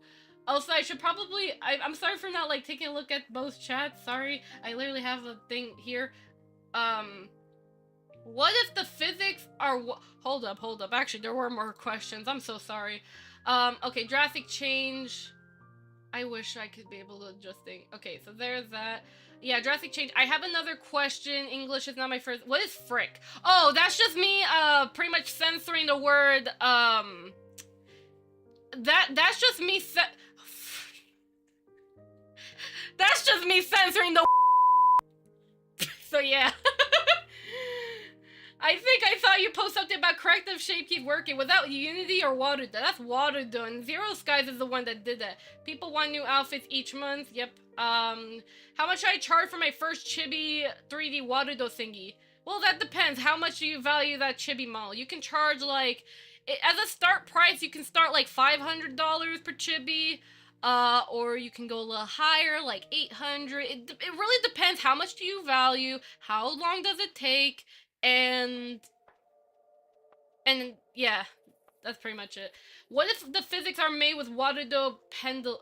What if the physics are Warudo pendulum blend shape physics? No. Technically, by the way, with how Warudo's pendulum works, if you have, let's say, hair physics, right? I think I made an old tweet about it, or maybe I deleted the tweet on accident. I don't know. Or maybe I didn't even post it. But with the hair, right? The hair, you can add pendulum, and you can make it where even though you have magical cloth hair physics, the pendulum will still, like, work alongside. Because, again, so far, Warudo's the only VTuber program I see that they do this, where their pendulum and tail asset can still manipulate the bone, angles and stuff, even with physics. Because, again, even then, in most 3D programs, you can't animate the physics by hand. Unless you know what you're doing, that is. It really just depends what physics are we talking about, and how much of a nerd are you. But, yeah. So, I still say that line where you can't animate physics just to keep it consistent, but for Warudo, to an extent, you can animate physics. And that's a beautiful part about Warudo. So, yeah. I usually use a shape key plus driver setting, which allows elbows that. I want to get the same working in Warudo. That's gonna be a challenge. The first thing is to definitely make sure it works on Unity. And if you have a setup on Unity, then it's just a matter of translating that into either an asset or a node. So obviously, like, yeah, you are gonna have to. You pretty much just you just pretty much have to translate your script that you made. Like, if you can get it working in Unity, then you just have to translate into a script that Warudo can take. Again, you have to define what you want as an asset, and then what you want as a node. A node is good for things like, let's say, Zero Sky's Cammatic node. Yes, it was based off the Cammatic Blender add-on. It was. Yeah, so Zero Sky, when he made the node equivalent for that is a node, you know, because it does all the calculation stuff. For something like a driver, so if it's like you want to take it, like, let's say you have a cube, for example, and when that cube moves a very specific way or a specific position, based on that position, based on that position, it will translate those values of that cube to blend. Actually, I think you could even do that even without coding to an extent, actually. Now that I think about it. I think it was like, what was it? Float something something something. What was that node's name called? It's the one, hold up. It was actually the node I used on, like, you know, before Zero Skies came to the rescue for, you know, making the Cammatic work. It was like my old method for replicating it. What was it called again? Let me see. I'm sorry for taking way too long for the earrings. Oh my god. Movement? No, not that. What was it called? IK. Where the heck are you? Because I think this is probably a good example. The Gilly's live 2D steppies graph is probably a good example of what I'm talking about. To an extent, not really. It's based on, like, if the hip position moves this way, it'll move the legs. But just take that hip and replace it with a game object or something. So I wish there was a search function for the blueprints. I have a hard time, like, finding my stuff. Let's see, that's live 2D arm. Yeah, so that's live 2D arm. I'm looking for the steppies. Okay, there you go. Found it. What's the nodes called? Float linear. No. Actually, wait, that is. So you could utilize float linear interpolation where you can translate, like, I think you can translate, like, let's say, like, a cube. Let's say pretend the cube is like a, or like a circle. Like, let's say you have, like, that facial rig, for example. I'm trying my best to give a good example. My understanding is that you have a script set up in Unity, and then that can be imported to Warudo, or is that something you could build? Yes, you can translate. Yeah, if you already have a code working in Unity, you could translate that into something that Warudo can accept. So you could translate into a node. Now, again, I have a tutorial, but it's not properly explained.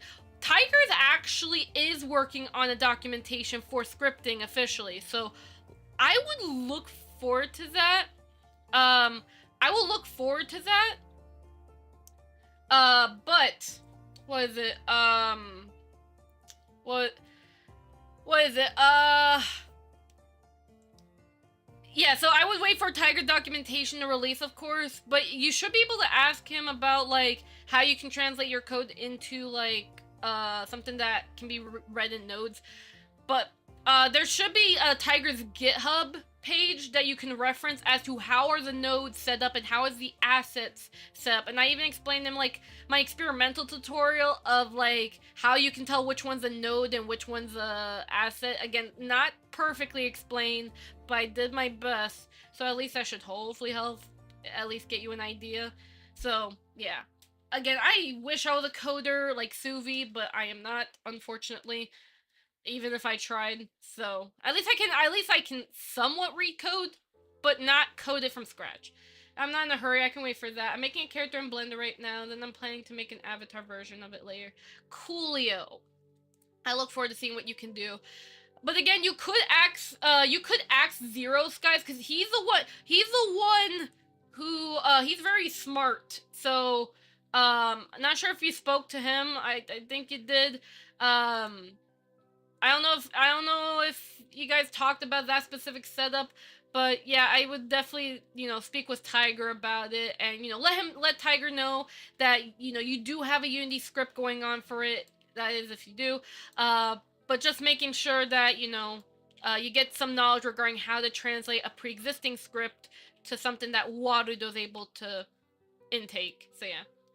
I can write code, but I'm only familiar with Blender's context, so I'm trying to overview how it works between Unity and Warudo and all. Ah, I see. Yeah, because you are very smart with Blender, especially geometry nodes. Yes. Yeah. Do you know any shaders that work in VNyan that specialize in realistic models? Standard shader.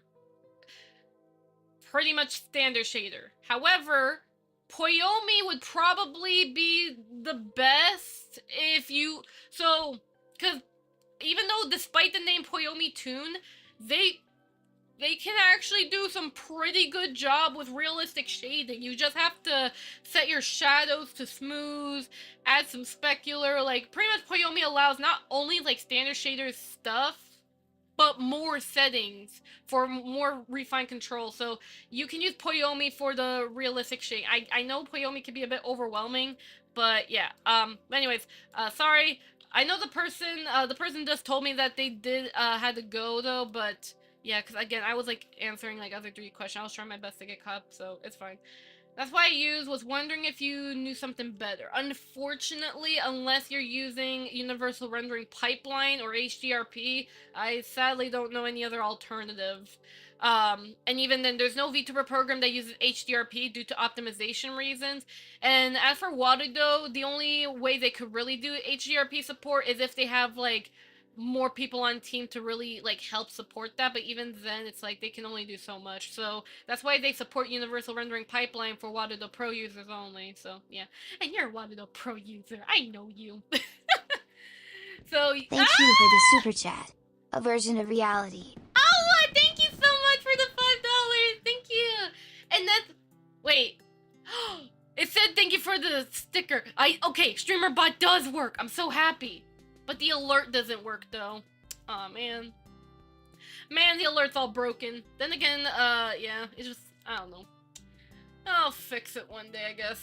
Oh, well that may be something to look forward to. Yeah, you can definitely utilize Universal Rendering Pipeline and work with that, because again, it does like handle realistic shading a little better. So, a new YouTube message. Hello, welcome just Sky watch your Tornado. tutorial on connecting Warudo to Vtube Studio. What? I was wondering if you could help me with a problem. Ask your question.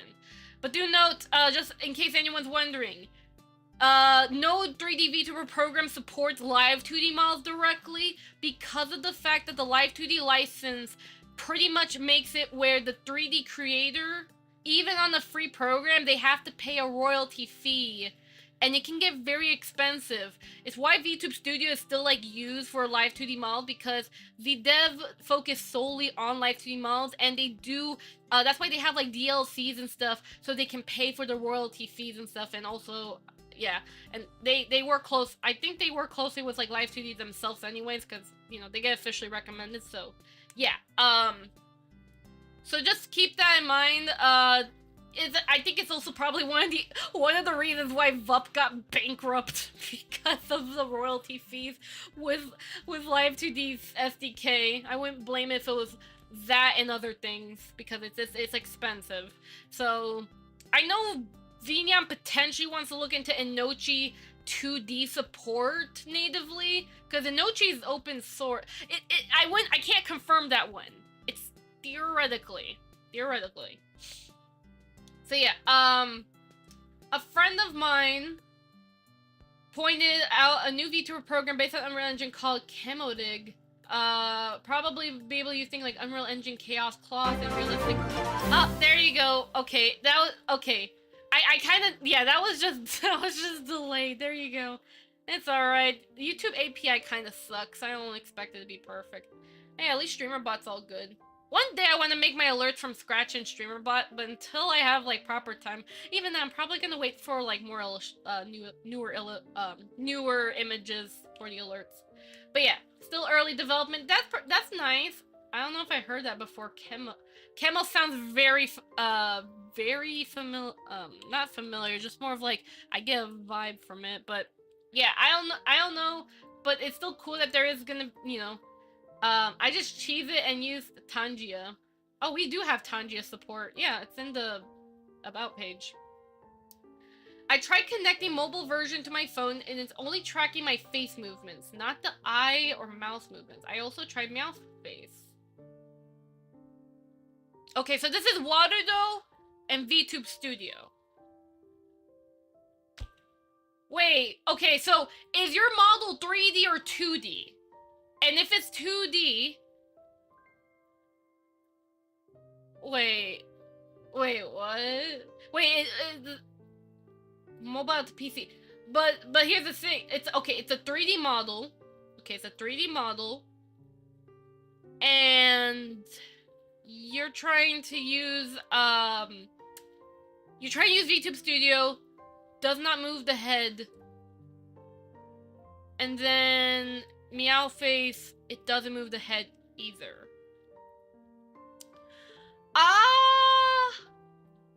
I think you might gotta get back to work. See ya. See ya, a version of reality, and thank you again for the super chat. Thank you. I would say, Sky, you may need to contact Vayasu about a potential bug. Let me send you the Discord server real quickly.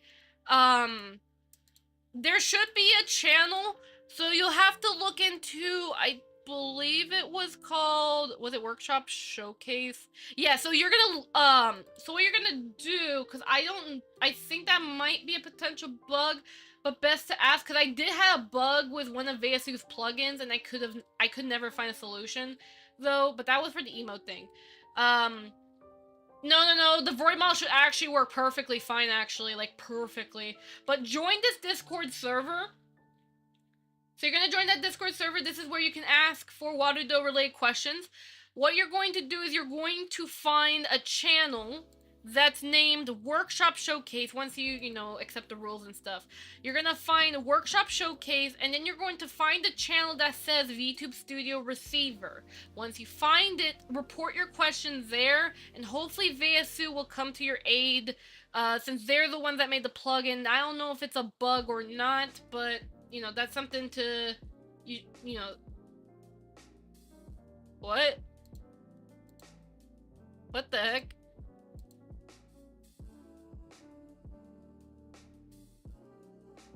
Oh!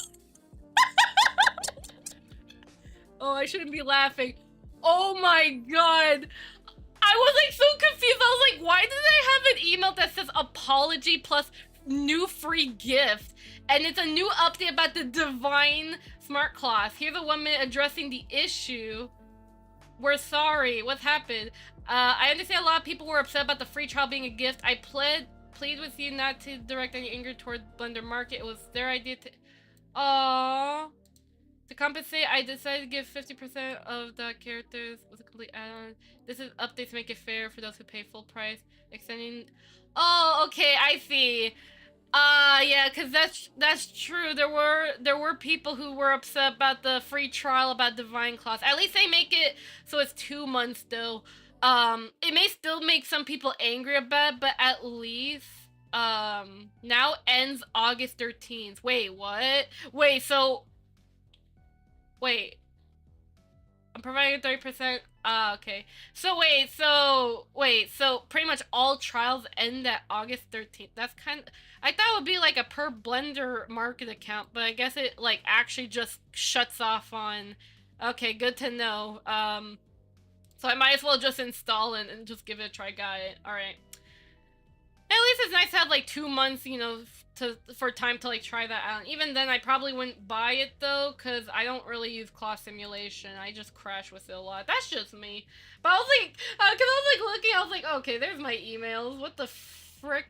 Cause I was like trying to clear out some notifications, and then it's like, yeah. Oh yeah, by the way, please check out Blender Market though. There are free plugins you should totally check out. You may like them. Today's add-on of the day is a lighting add-on. So especially if you do some cool realistic lighting stuff, you may want to actually download it and use it to your advantage. Now, I have a little theory about the next add-on. Now, actually, you wanna know what's funny? For the past 2 days, I was able to find the add-ons quite early. Let me see if I can actually find the add-on early or something like that. Market. Because the next clue on Blender Market, by the way, I'm sorry to go off topic. The next clue is something called Assets and More. And I feel like it's some sort of asset manager, or it's like an asset pack that, you know, people can use and stuff. I, again, don't know, and it doesn't seem like there's like a, like the person who made the plugin released that plugin early, like the free download for it.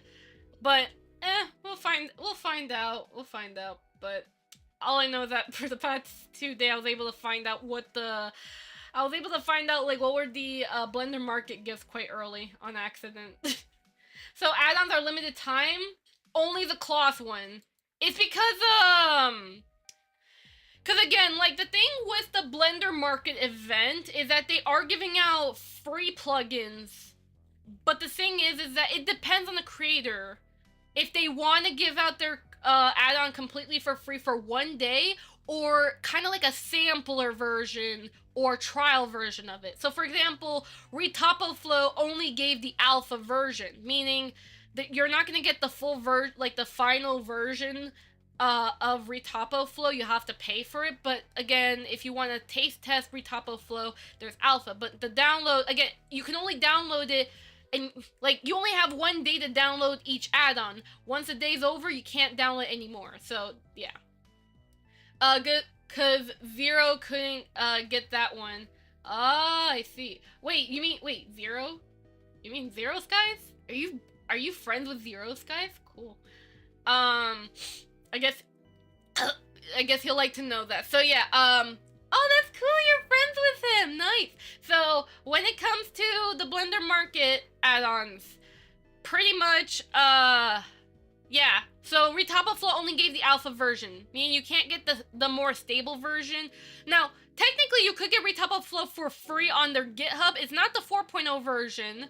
There's a free one you can get on GitHub. It's for developers only, though. But it's always been a thing. The only thing is that they're not going to offer customer service. So if something breaks, it's your fault, pretty much. He's why I know you are on Twitch. I knew you from the Water tutorials. Awesome.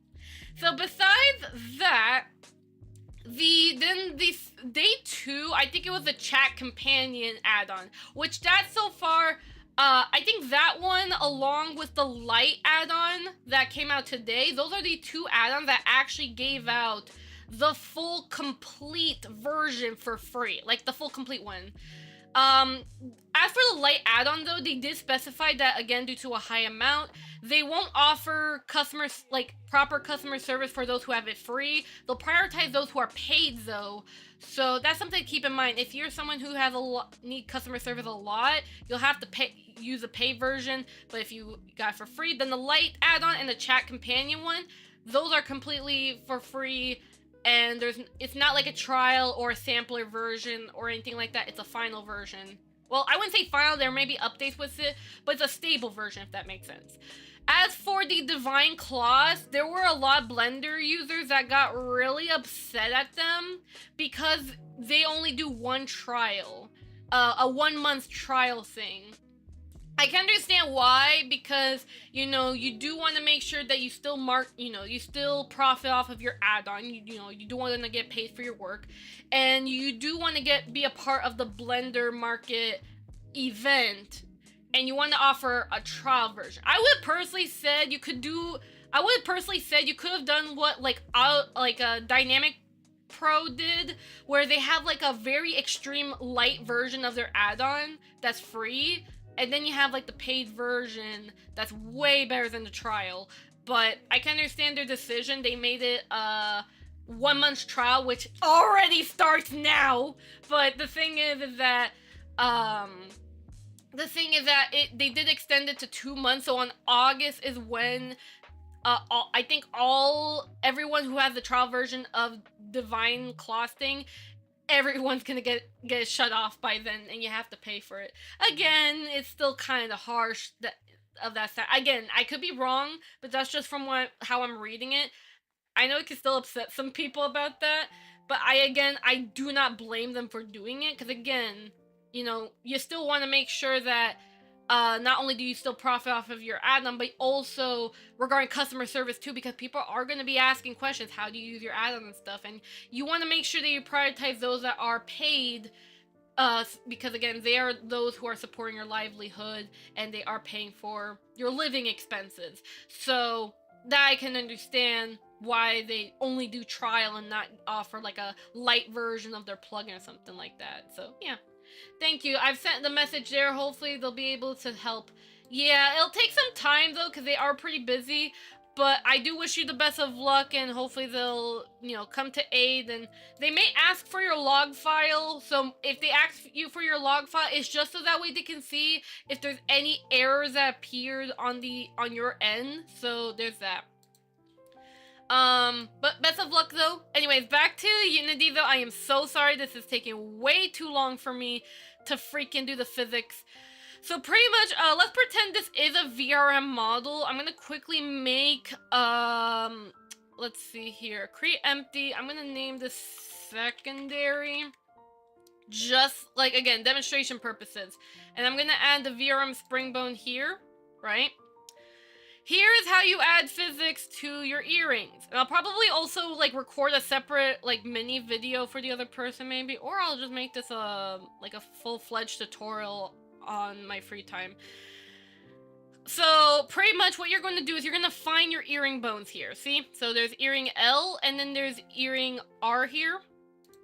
Now, I see a lot of people keep doing this, and I don't blame you, especially if you're someone who knows MMD, that you have to register each individual bone as physics. I don't blame you. But you do not have to add each individual bone like this. You only have to focus on the parent bone that you want to add to the physics chain. Just like the Swiggy bone add-on. Because, again, if I do the VRM export, it's going to give an error saying earring L hierarchy contains other root. And that's just pretty much complaining that you don't have to add every bone. You just have to focus on the parent chain for it. So for in the case of earrings, you just have, again, this is just anything physics related, especially in Unity. Dynamic bones, phys bones, magical cloths, that's just how Unity, and also how people code it. It's also for convenience too, which I can agree, that's very convenient. So all you have to do is just simply, you just simply add the parent chain like this. So see, L, R, that's it. You don't have to add the other child bones here. You just focus on this. You may be wondering yourself, what the frick is that? That's a leaf bone. Don't mind it. It doesn't do anything to you. So then what you have to do is that you have to go into play mode here. And again, Virtual Deet made a perfect tutorial on VRM Spring Bones, but I don't know. Do you guys like my voice? Is it the way that I kind of talk about VRM Spring Bones in like a very spoon-fed info manner? Because that's exactly how I teach, and that's what I want you to be aware of. It's exactly how I teach. Alright, so give Unity some time, because Unity is a very slow heck, and oh my god. Oh my god. Turn it off, turn it off, turn it off, turn it off, turn it off, turn it off. Oh my god. Turn it off. Unity! Unity, turn off! Okay, yep, Unity's not doing good. I'm so sorry. Ah! Stop. Turn it off. Okay, let's not do that. Holy frick. Holy frick. Holy frick. I'm trying to recover. I'm trying to recover. Ah! Stop! Stop! Hold up. Oh my god. Okay, that was a little too extreme. Let me go ahead and close the other Unity project. Let me close Blender here. Oh my god. Oh my god, that is no bueno. I hate when Unity does that. I even have a RAM limiter. Yep, the RAM was going way too high. It is still high. What the heck? This is why I still keep this program. Yeah, I don't know how. Let me just temporarily turn off my model, just so that way, Warudo doesn't, like, eat up all the RAM power, because again, it's a very big program. I don't blame it. Alright, so, yeah, like my normal tutorial style. I think it's also the fact that I do have all these other models here that I need to delete. There you go. And then, yeah, because again, I do keep, yeah, there you go. It's much faster. Okay, another Unity Experience YouTube short. Alright. So pretty much here, you should be able to see that your earrings should be working. Now, from what the other person was asking for is that when their head tilts, they want it where the earring here has gravity. Let me show you how to add gravity on VRM spring bones. Hold up. Let me, like, reduce the amount of freaking things here. Jesus. Alright, so here, secondary. In order to add gravity to your VRM spring bones, you use the gravity power. Like that. However, I think... Let me double check this. However, yeah, do keep in mind, though, that when you use gravity power, it will have a hard time moving your earring a bit, like, in terms of, like, if you want extreme jiggle. But this is good if you want to have that realistic weight going on. Pretty cool. You could increase the drag force and maybe decrease the stiffness force. Stiff means it's freaking stiff. Is it going to bounce more, or is it just going to be like a twig or something? Gravity power referring to how heavy, or like, is it affected by gravity? Which I don't recommend having it at the max here. Probably around like halfway, just so you can still have some jiggle or wiggle to the earring is still good. Gravity direction manipulates the gravity power. This is good for things like correcting, like if your earring looks a bit offside, this is good for correcting the gravity, or just having a specific direction, pretty much. That's pretty much it. It's just, yeah.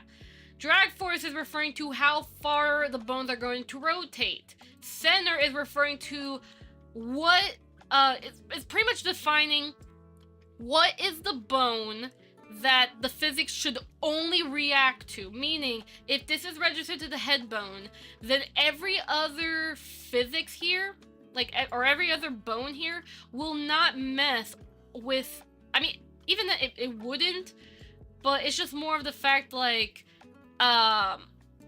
if, let's say, if you're teleporting from one place to another, your physics are going to be probably flopping all over the place, especially if you use a movement graph. So to reduce the chances of teleporting physics when you move from, or teleport from one place to another, you would set the center bone to reduce the teleportation.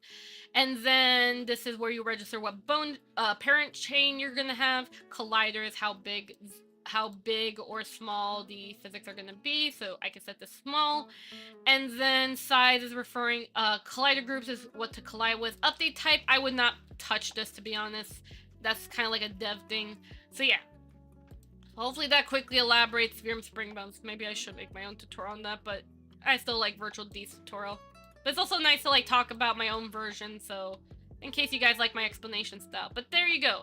That is how you make earrings, and this is how you add physics to them. With weight, and it still has some jiggle, see?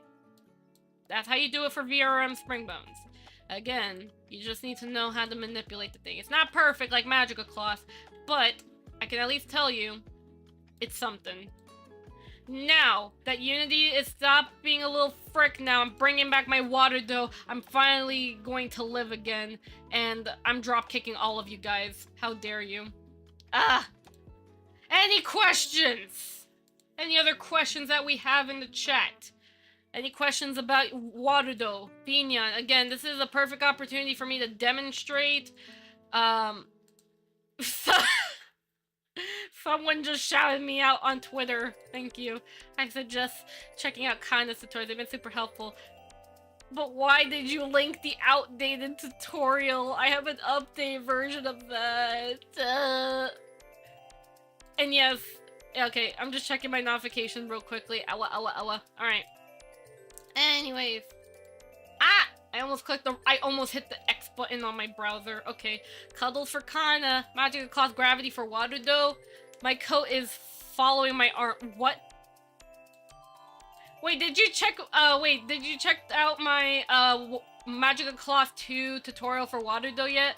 Also, I'm sorry, I just realized I had the white screen because it's loading Waterdo. So sorry for that. Sorry to blind your eyes. Sorry. Hold up, let me double check. Let me check. You said you want to show me something. Someone said. Wait. Organize your panel. I will check this out. I will definitely check that out, yes. Wait, you're a bread VTuber? A bread VTuber. I can't believe you. Ow. Okay. Hold up. Hi, I'm not Summer Kana anymore. Take that, fricks. Anyways, but hi, I'm back from the dead. And I'm back to normal like usual. Or maybe I should switch back, actually. You know what? I'm fine with my outfit, honestly. I mean, I look cute. Anyways, so, yeah, so a good, my first question is if you checked out my Magical Cloth V2 tutorial. And if you have...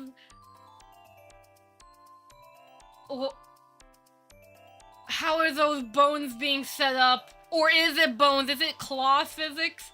And if it's cloth physics... I have so many questions for you instead. Oh no. But anyways though, any other 3D question, well, Aguda lets me know their response. But I will actually, in the meantime, I will go ahead and link you my Magical Cloth V2 tutorial for Waterdo for anyone who is curious. Because again, I had people kept asking about that. Even my work, the workshop I work with, from, you know, because Mao is the one who worked at, who established the Mafu workshop. She was asking me for the Magical Cloth 2 tutorial because people kept asking her. Because I was actually the one that made her physics for her Waterdomon. A lot of people were amazed by it. So it's like, because people kept asking about it, and I'm actually pretty much the Magical Cloth fangirl in the workshop. And it was up to me to make that tutorial, and so I did. I should have added timestamps to it though. Magical Cloth 2 for Waterdo tutorial. There you go. So please check that out, everyone. I'm gonna drop kick you, Mr. Fluffy Canary. Do not interrupt me. Anyways. Alright. So, how long have we been streaming? 3 hours?! Did I really just... Okay, that's the longest time I've ever answered 3D questions, to be honest. Because most of the time, it would only be like 10 minutes. This is the longest I've ever answered 3D questions, and I love it. Send more. But yeah, hold up, I'm like, yeeting out some stuff here. Alright, yeah, cause, there you go. What the heck is that? Oh yeah, this is just that. Okay, get rid of that. Alright, so, do I have any other questions? Or shall I, or is that all for the day, though? I explained how earrings are, but again, I will send, a direct video to the peep about it at this point, because again, I did not expect to answer that many 3D questions. I did have some 3D questions on YouTube I was unable to answer because again, I was just very mentally exhausted for the past couple days. But let me check, just in case. Let's see, because I had some people asking. Some people were asking PMX. I talked about that. Okay, so, looking for a day, that.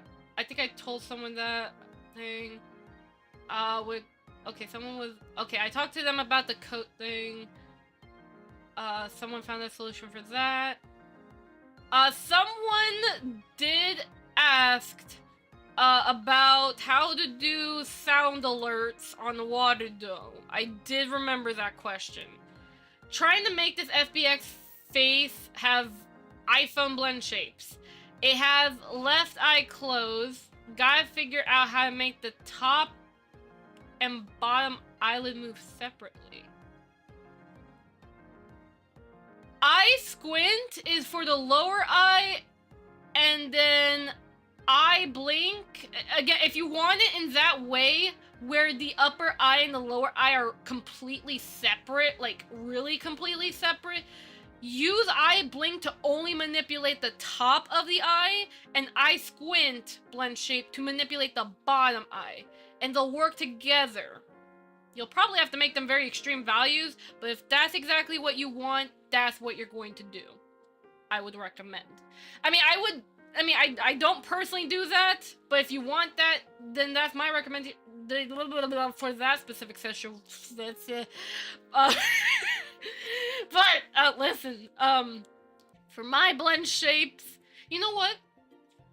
Maybe I should give you guys a little early showcase. I know this is going to be an individual video, but you know what? Might as well show you guys, so that way you guys can, you know, while we're doing like, again, because it's 3 hours, we might end soon, but I might as well squeeze out any last... There goes my hands. Squeeze! Like squeezing like a lemon. Ah!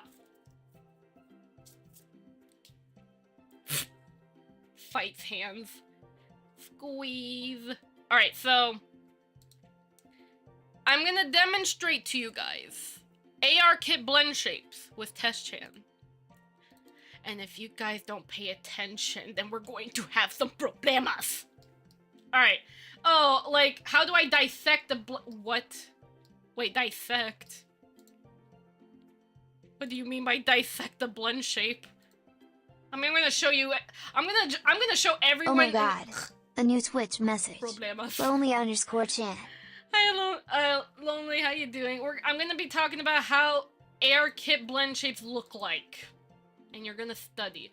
And if anyone has questions about AR kit blend shapes, ask now, or forever hold your peace, or I will drop kick you to the Shadow Realm. Hi, Kana, I'm okay. How about you?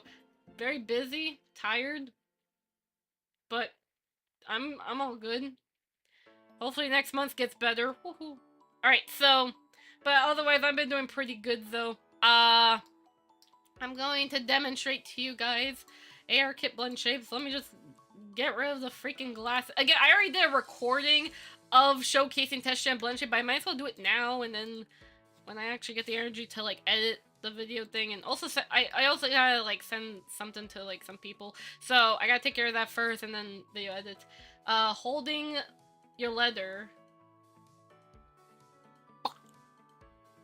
Ow. Oh my god. Yeah, blend shape A new has been YouTube something I've been message. struggling with. Welcome, Miss IO does animation. Misael, how you doing? Hope you're having a lovely day. Alright, so let's demonstrate to you guys how do AR kit blend shapes look like. Now, I will say this before we get started. I made a tutorial about this. Blend shapes. I made a tutorial about this. Very important. It's an old tutorial, but just because it's old does not mean it's still relevant to this day, because it literally is still relevant. Or is it called shape keys? That's stupid if I call it... Wait. Oh man. That is a stupid title name. Anyways, how to rig blend shapes. So, if you are wondering how to rig blend shapes, not specifically AR kit, but you just want to know how to rig blend shapes in general, I did make a tutorial on how to rig blend shapes from scratch. I show you how to use proportional tool edit. I show you how to use sculpt brushes to make your blend shapes and stuff easily without crying about doing individual vertex movement. So, use that tutorial to your advantage. I will also show this old tutorial I made about how to rig AR kit blend shapes, but I am going to be showing you how the AR kit blend shapes will look like, and then just kind of explaining it from there and answering all y'all questions. I cannot... Hold up. It's not AR kit. iPhone. Hold up. Yeah, this old guide, Ultimate Guide to iPhone Blend Shapes, it's still relevant, but people have been wanting Test Chan. Like, pretty much the version of this tutorial, but it's Test Chan's blend shapes. Even though I also explained that tutorial, if you want more dynamic blend shapes, just make the shapes bigger. That's kind of it. It's... I don't know. It's fine. I still will do a remake anyways. I think it's because Google and the algorithm is freaking up that tutorial, sadly. So AR kit rigging tutorial. So until I can make that remake tutorial, because again, this is technically a second remake, so this is gonna be a third remake coming up. So if needed, for now, that tutorial I sent should at least teach you how ARKit blend shapes should be rigged. It's not perfect like Test-chan, although Test-chan's one of her eye blend shapes is broken-ish. But, yeah, you can check it out. I mean, her track is still fine. It's just, I don't know, I'm just nitpicky, that's all. So allow me to show you how this Test-chan's blend shapes look like. So you have eye look down left, in left, out left, up. So pretty much the eyes, the way I rig the eyes. Now I know there are some modelers or some people who do ARKit, they don't move the eyes via blend shape. And that's okay. They can use eye bones to control the main eyes. This is bone eyes are good for things like sphere eyes, for example, like realistic eyes. So that way they can retain their rotation, because with blend shapes, there is like a sort of interpolated scale that happens that may not make it look good for realistic models, depending on the eyes. So for anime eyes like Void, for example, I know Hana Tool makes you rely on eye bones just for convenience, but I would personally say when you can, not with Hana Tool, but when you can manually rig, I personally would use eye blend shapes. This so it can allow you to define what's the range, like how much it should move, and also do corrections for because with void eye sockets, there could be clipping issues that can occur, like the eye stabbing through the skin. So I use eye blend shapes to prevent that. Hence why I do this. Again, not everybody does it. I know, you know, artist Akuda, they're a good example of them. They only use eye bones. They don't use eye blend shapes. But at least they rig their eyes very well anyways with the eye bones. So, you know, they're a very good example in case you're wondering. They use eye bones for their case, while for my case, I use eye blend shapes. It's just a matter of your preference, really. And then, you know, you blink. So for my case, I made sure that, yeah, this is where the issue I kind of pointed out, that it's not completely closed. Even though on tracking, it is completely closed, but hers actually is not for some reason. I don't know how that happened, even though I manually rigged this. Oh, well, too bad. I guess it was just some missing thing. I mean, I did kind of rush this, to be honest, because, yeah. But, pretty much, I made it where the eye will close like this. So the lower eye does move, but I know Hana Tool does something, I think Hana Tool does something like this or something. Maybe not, but I think it does this, and then it relies on the eye squint to kind of like fill in for the lower eyelid. Oguda, I think that was you.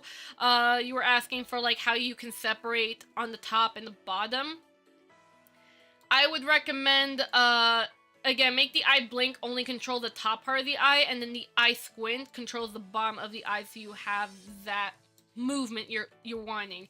You may have to adjust some values on eye facial mocap or something like that, but at least that's how you would do it.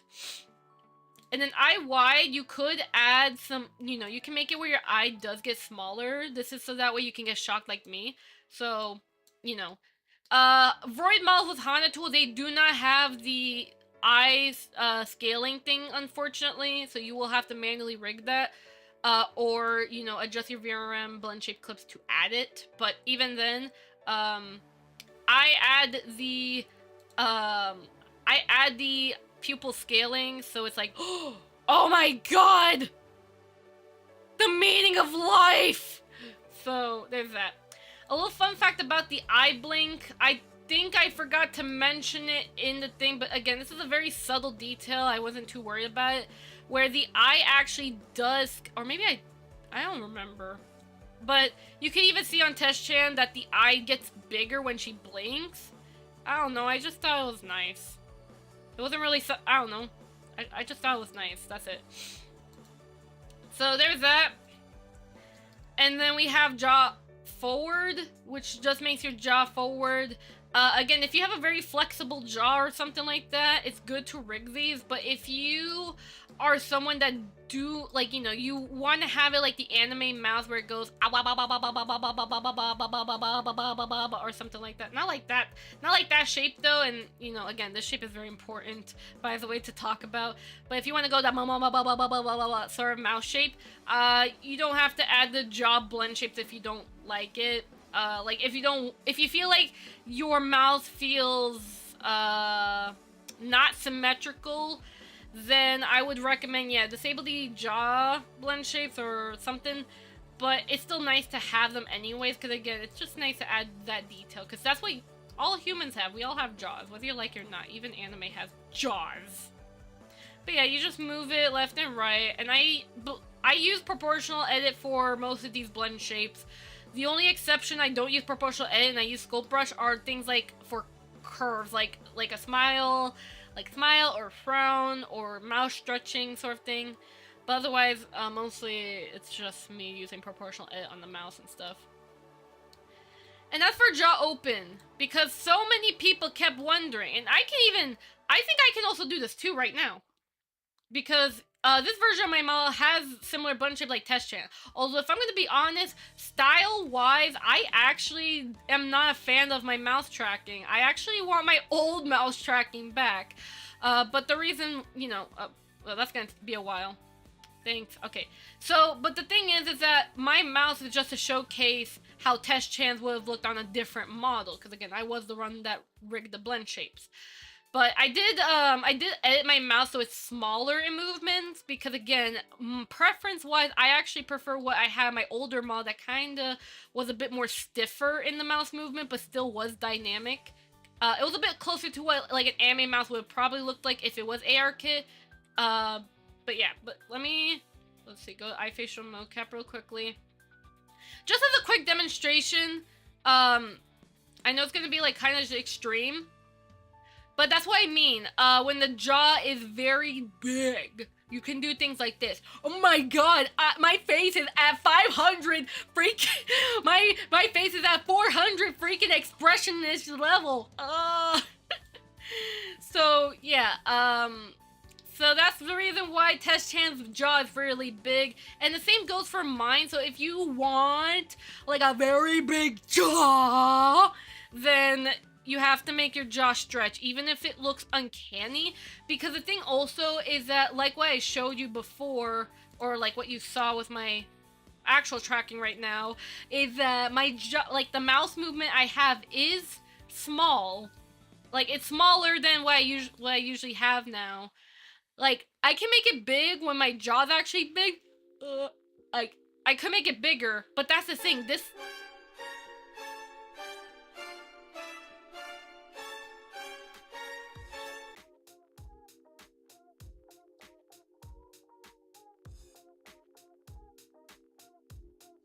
Anyways,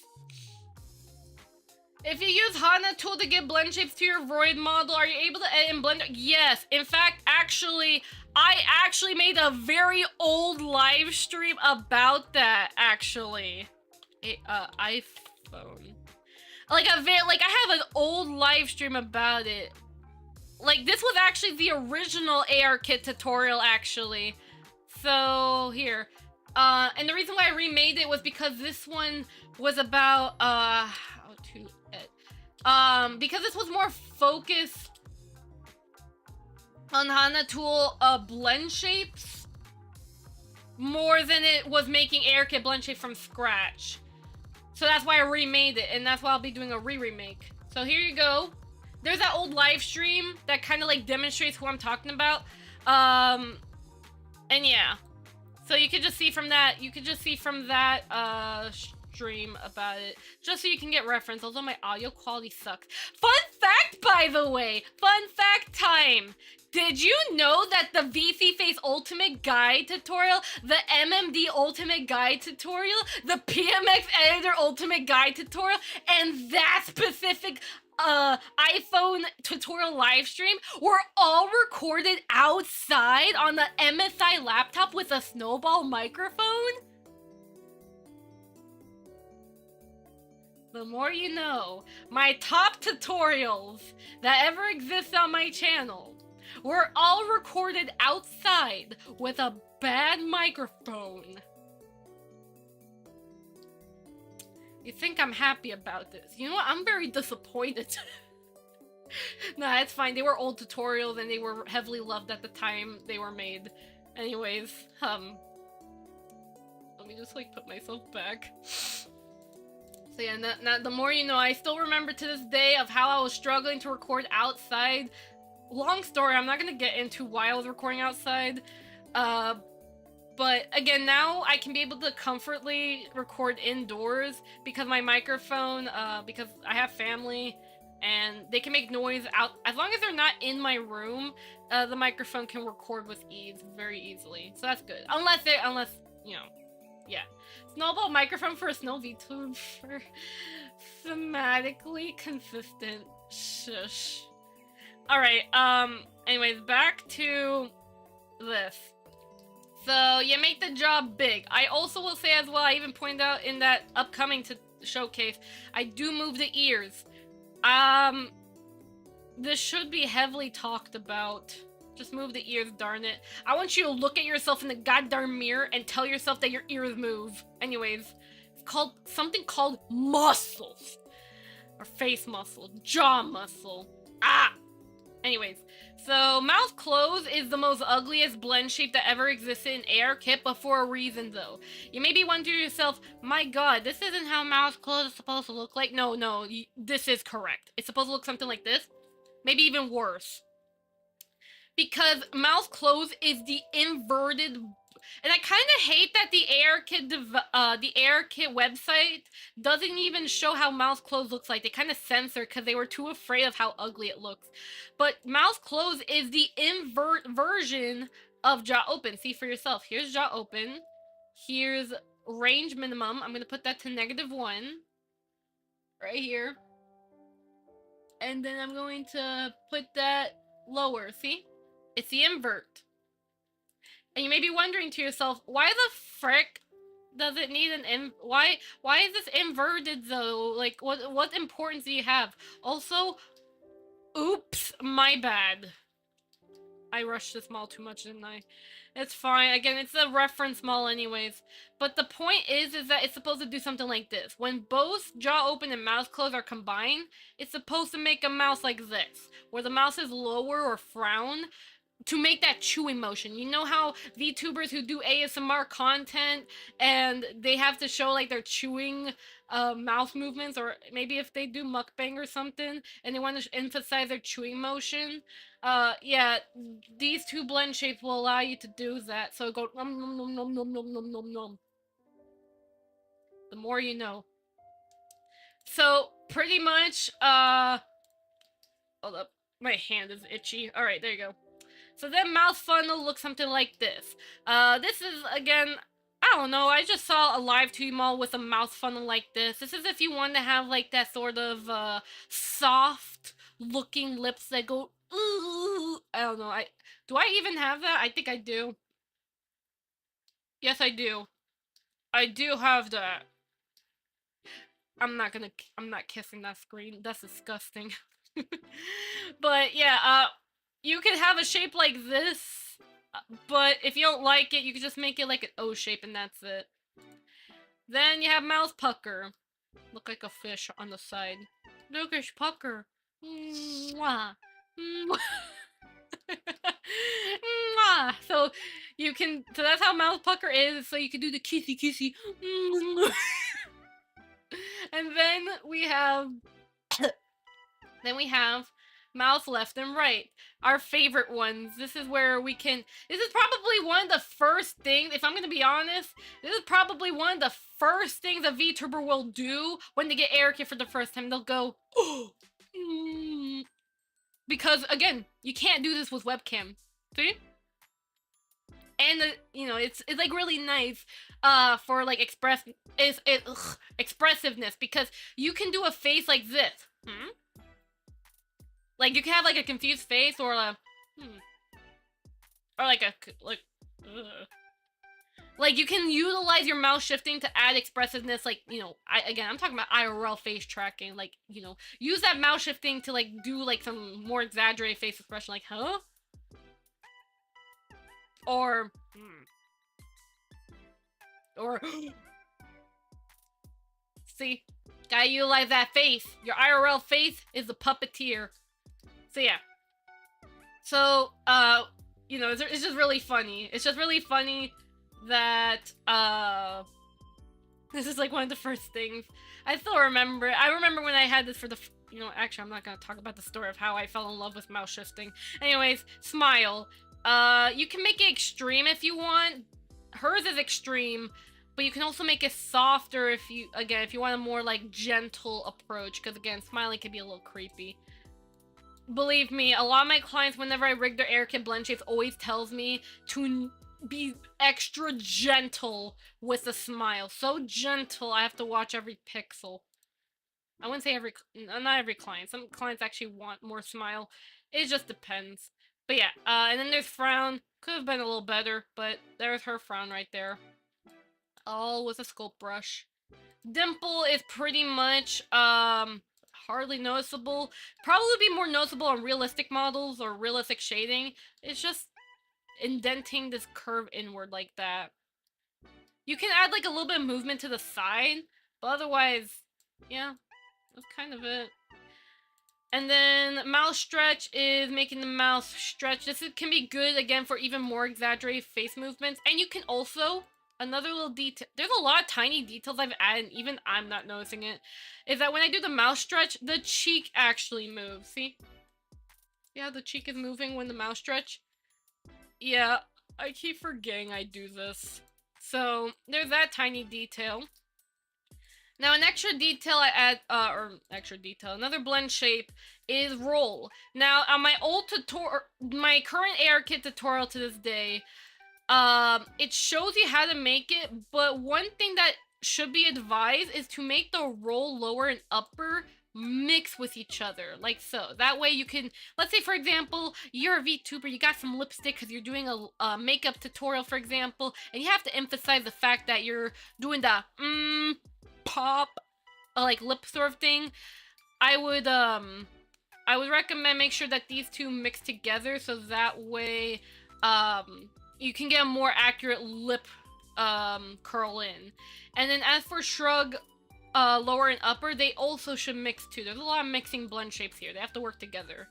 But this was where the mouth will just move upper. So when I do something like this, and I go, ugh, like I will lift my upper lip upward in a disgust face, like, ugh. And you see like my upper teeth exposed, see?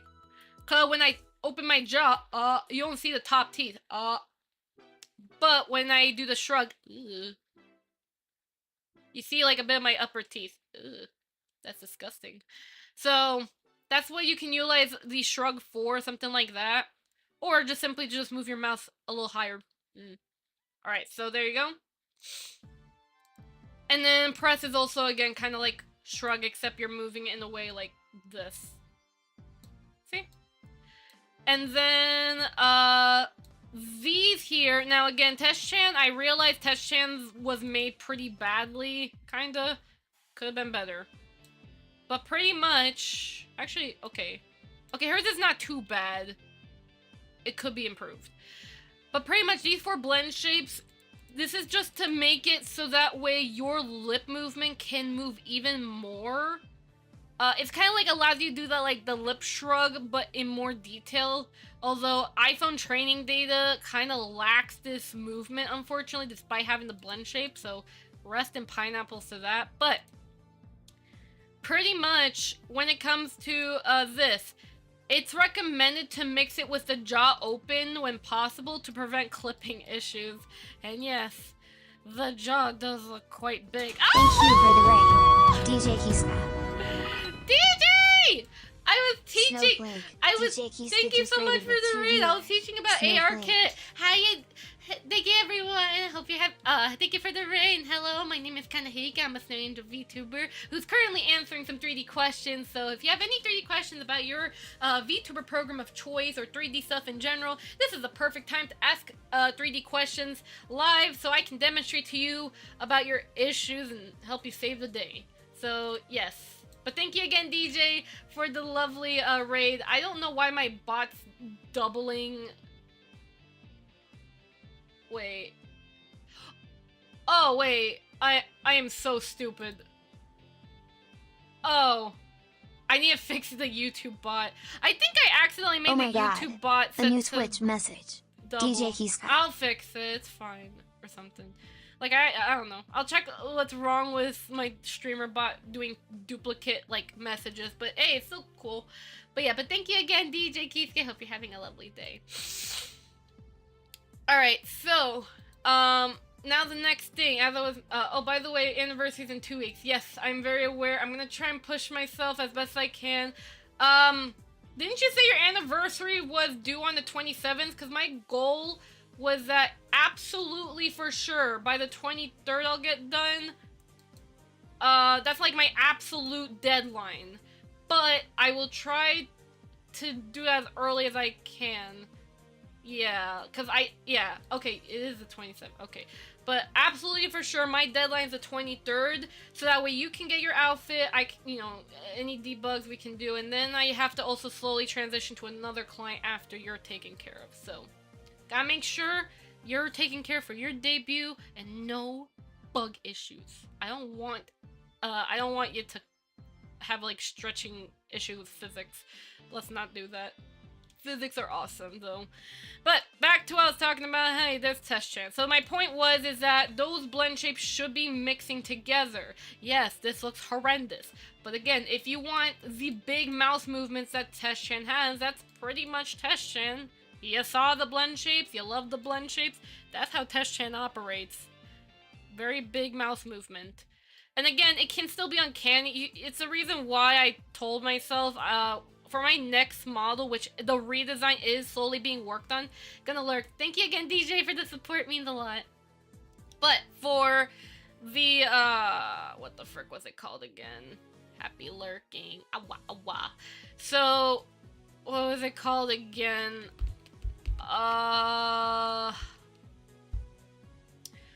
When it comes to the... Okay, my brain just, like, stopped operating real quickly. Oh my god. So, when it comes to... Yeah. I was talking about my mouse tracking. Yeah, out of preference, I still actually prefer my original one. I don't know why I had to swap to this mouse tracking. Again, don't get me wrong. It's very expressive, but it's just not my style. But that's why I'm making this tutorial, because there were people that want this style of blend shapes. But I actually don't like it. Because it just doesn't fit my model. It fits, like, Test Chan better, at least. Just not me. I just prefer, like, what I had before with the mouse. But I will say, at least, I do prefer these eye movements, though. Because I did add more movement to my eyes, and I like how my eyes move more. My previous version of the air kit, the eyes oddly did not move. I don't know why. Anyways, back to what I was saying. Eyebrows. So eyebrows down left, I recommend make it into an angry face or angry brows. This is just to add more expressiveness, but again, if you don't get angry that often, and you can have it where it's not an angry shape, but again, this is just demonstrating Test Chan blend shape, so you can see how, like, I can get angry pretty easily. And then, in case you're wondering, how can you make it where your eyebrows have a sorrow to it? Because I think if I show you my model again with my eyebrows, I have to take off my glasses and move my bangs out the way for this one. So, well, not on the model, just IRL kind of needs to move her bangs. Fluffy. But pretty much, you see how, like, when I move my eyebrows in, like, a sad face, you see how, like, the eyebrow tracking has the eyebrows when they go up at an angle, but then when they get shocked, I I think I need to probably do some adjustments on the eyes. But it's pretty much supposed to make it where when you get like actually shocked, okay, now I'm kind of seeing it. It pretty much makes it where these eyebrows are actually like shocked instead of the like sad angle. It's very subtle, but I can increase the setting. I didn't do that. But yeah, so with Test-chan here, inner up, it's supposed to look something like this, angled, like that. It allows you so you can have like the sad face, because even if she's not frowning here, you kind of get a sense of sadness for some reason. And then these here pretty much make it where she's shocked instead of sad. So there's that. And then cheek puff, very self-explanatory, and probably one of the most fun blend shapes that any 3D artist loves to rig. Sometimes it's a little too fun. You may make the cheek puff a little too big. So, yeah. But a little cool thing I did was that on the cheek puff, I made the ears also move. Again, I do a lot of ear movement with my AR kit. So, you should do it too. Why? Face muscles! Always remember your face muscles. If you forget, I will cry. Cheek squint. Test-chan did a very bad job on this for some reason. So, okay, you may be wondering yourself, why does Test-chan's blend shape look like this? Hold up, like this. Why does hers look like this? Well, there's two ways to do cheek squint. Either you can do like a light, one like this, for example, where the eyes kind of go slightly up. A new Switch message. Smile. Rollin PR. Rollin, how you doing? Hello, hope you're having a lovely day. And then the mouth here can like slightly move up. But the reason why Test-chan's look really obnoxious is because it's supposed to be mixed with the blink blend shape. Like so. Now, sadly, for some reason, I don't know how I fricked this up, but it happened anyways. It's supposed to, I sworn it, I don't know, do I have a broken version of Test-chan? I don't know, but that's not what's supposed to happen. I'll show you guys my blend shape so you guys can see a better example. But yeah, but Test-chan's, yeah. I could also do like a showcase with my air kit blend shape just so you can see like reference on a different model. But yeah, Test-chan, I don't know what happened here. It's supposed to mix it, but yeah, when it's mixed, Test-chan, I don't know, for some reason it doesn't do a good justice. But it still looks good in tracking, it's just not exactly what I was thinking. Oh, wait, I think I know why it's like that. It's because when I was doing like the live tracking, I had to make sure that the blend shape were compensated for live tracking on default set. That may explain why it's like that, guys. A new Switch message. The Multiman Hello, One. the Multiman. How you doing? Hope you're having a lovely day. I'm doing good, and Roland, I'm also doing good as well. Hi. Just talking about AR kit here.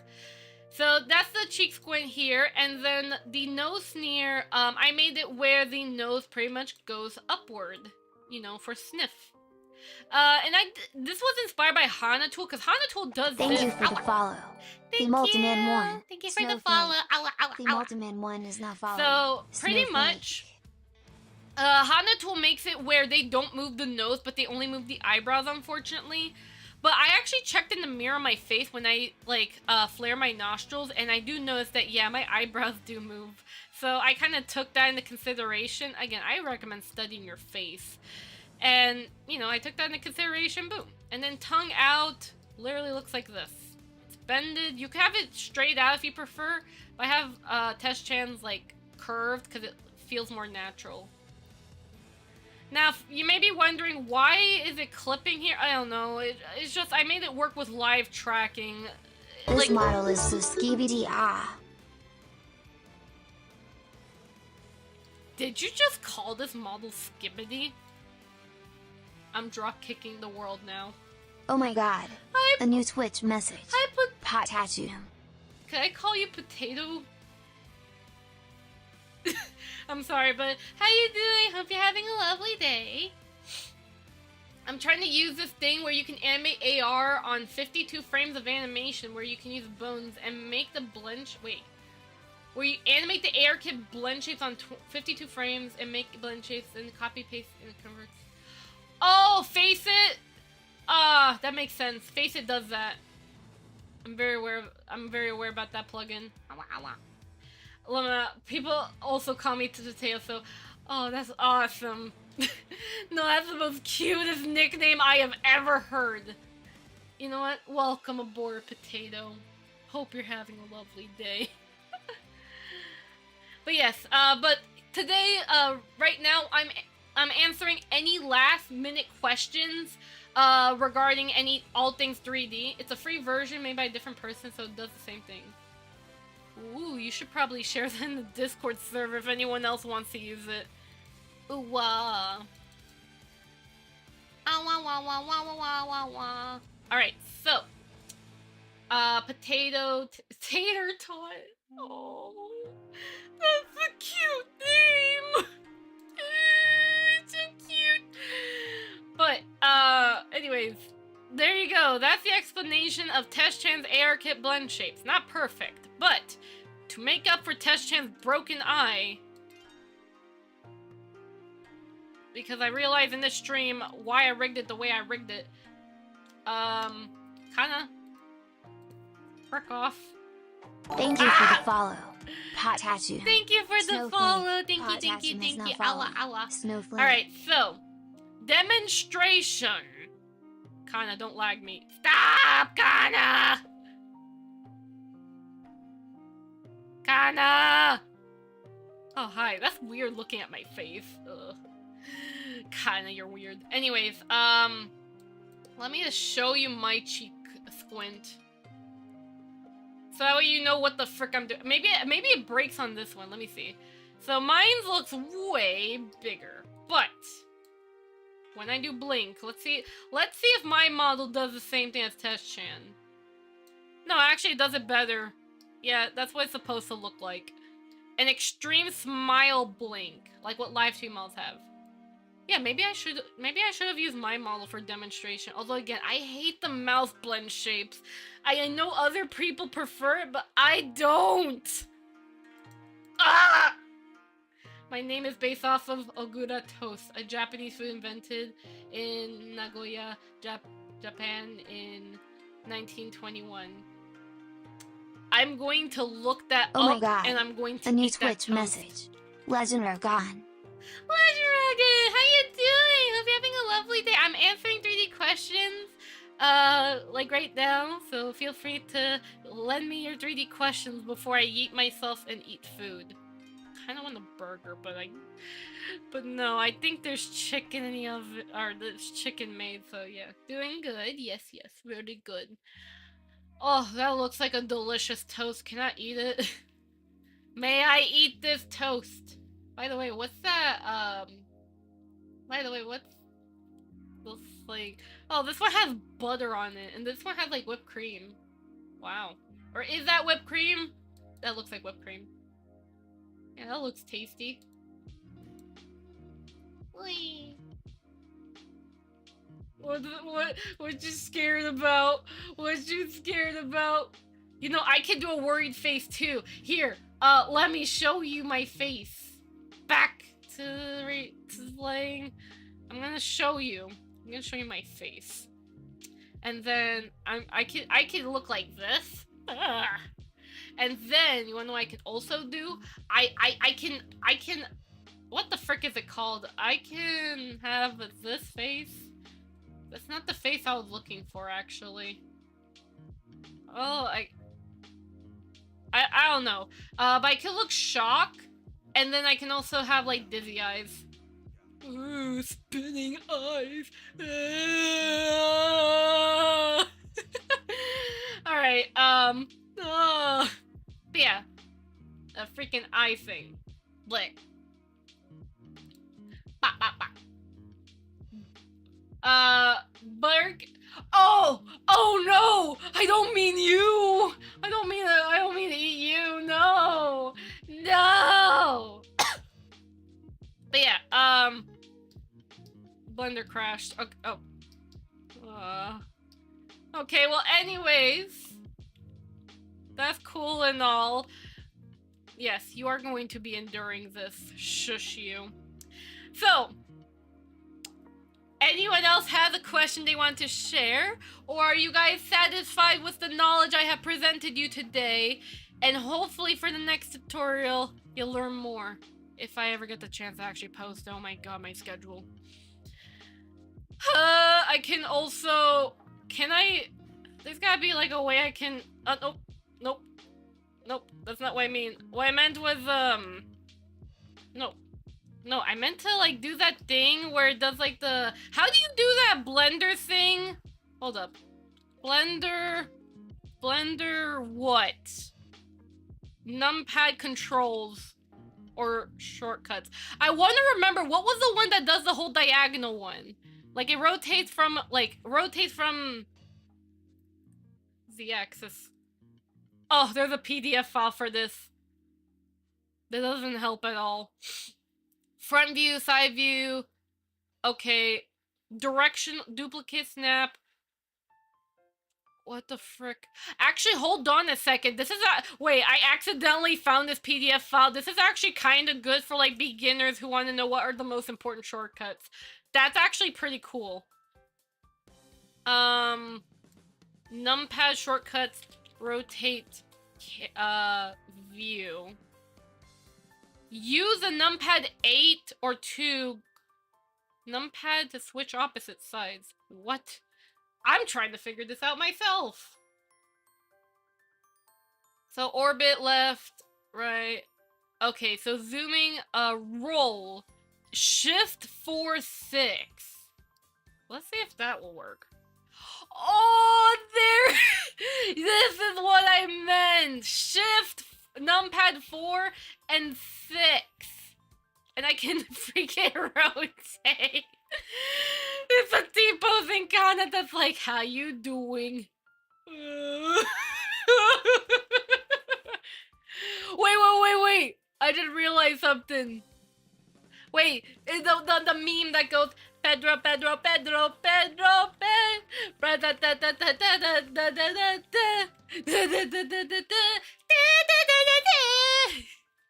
I'm sorry for being an idiot right now. I'm sorry. I just wanted to do that. Okay, now that I will forever remember that. I also remember Control Tab, by the way. Epic. Never forget Control Tab. Don't have to switch my settings. Alright, anyways, okay, if that's all the questions we have for today, it has been... Oh yeah, I realized Pressvale was lurking. I hope you're doing good, Pressvale. Eat some good food. What is it? How long? We have been streaming for 4 hours. Is Tangia in the community redeems? I should have Tangia. It's in the... Now, again, I couldn't be able to connect the extension, because I already have too many extensions on my stuff. I wish we could add more. But, for Tangia, if you want to add it to the stream, it's in the About page at least. I should have it enabled. Again, it's still kind of like a work in progress, I guess. But it should be able to work just fine, though. I think it should also do, like, the text-to-speech. I don't know how to test it. Or maybe I can. Or at least, like, show you that it works. One moment. You gotta manually add it. I use Tangia a lot. Yeah, like, it's in here. Like, I already set it up. Here, I'll show you. I think I logged in with my Twitch account. Or YouTube. Or both, actually, because I have it. Yeah, I set to multi-mode. Here, let me see if I can trigger it. Open viewer page. No. In fact, I need to... What is it? Go in my settings. I can't find my settings. Oh, never mind. It was just because I had that thing small. Oops. Oopsies. As in, the isn't on by default. You gotta add it to your list. Okay, I don't know what a list is, that's kind of why. But there should at least be some stuff, though. But don't worry. I can add it, like, off-stream. It's alright. But I just want to at least show you that it does work, though. Can I be able to... Hold up. Overlay settings. Send test event. Yeah, do that. That's not what I mean! That is not what I mean at all. Oh. Oops. It's test overlay elements. Oops, my bad. Wrong thing. Here's the right button. Here's the right button. Bruh, are you kidding me? That's not what I mean either! Make sure you and your audience can hear it. Actually, can't I hear it? Hold up. Tangia overlay. It should be able to set it to where my ears can hear it. Tangia overlay. Yeah, I could be able to hear it. Wrong button. Stare. Stairs. I'm sorry. Yeah, I don't know how to test this. It says test overlay. Make sure to send a test interaction and make sure it works fine. Yeah, I don't know what the frick. Yeah, like what the frick? Why are they just doing that? Overlay settings. Like, yeah, I don't know. I just hope it's not broken or anything. I just added the thingy. That's all. Interaction. Yeah, I should have the... Hold up. Yeah, no. Mine's never did that. That's weird. Yeah, I don't know, to be honest. I clicked a different button, and it's like, it's doing the same thing. I don't know. Let me just go ahead and reboot the website. See, but otherwise, it's... when I first set this up, it was fine. It did, like, the AI, voice thing at the bottom. That's what the test I saw. But I don't know why it's doing this, though. I don't know. I didn't even touch anything, to be honest. Yeah, I don't know. Probably just some bug. As long as, like, eventually I can hear it. But, I'll test off stream to, like, debug it. But at least my point is that, because you're in test overlay elements, not an alert. Oh boy. I'm sorry for hold up. The test overlay elements to make sure your boxes fit on screen. But I don't know how to test the alert stuff, like, without having to pay or anything like that. Yeah, I don't know. I don't know how that's gonna work, but if that's all the 3D questions we have, though, in that case, we could end stream from here, because we did answer a lot of 3D questions for the past, like, 4 hours. So I'm glad that at least, you know, we got the you guys had the opportunity to ask me questions. I was able to answer as best as I can. And hopefully you learned something new throughout the whole conversation stuff, because again, that was quite a lot. But I am glad that at least I was able to take some time answering 3D questions, because again, I wasn't able to answer 3D questions for the past couple days. Not too well. Like, I was able to answer some, but I couldn't do it, like, as I kind of, like, regularly do. But now it's kind of like I'm trying to, like, get back to getting caught up with 3D questions. Interactions on the top left, the rocket symbol. What top left? Rocket symbol? What's a rocket? What? Huh? Thank you. Wait, oh, you're welcome. Interactions on the top left. Oh, I'm silly. And then the rocket. A rocket. Hold up. What's a good example of, maybe this one? No, wait, so, okay, let's say the plankton. Test interaction. Oh, whoops. Testing interaction.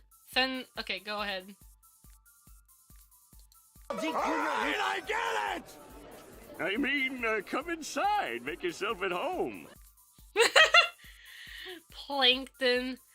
Okay, it does work fine. Okay, and I'll do one last one. I want to ask Gordon Ramsay a question. I want to test the interaction. Gordon Ramsay. He does not work. I think it's because I have to type something. Oh well, it's alright. What the heck was that? Kana Fuyuko asked me, what is the meaning of life? Oh, for crying out loud. You're tuning into a stream about 3D art, and you ask about the meaning of life. How about this? The meaning of life is to stop asking ridiculous questions and focus on something practical, like mastering 3D modeling or cooking a decent meal.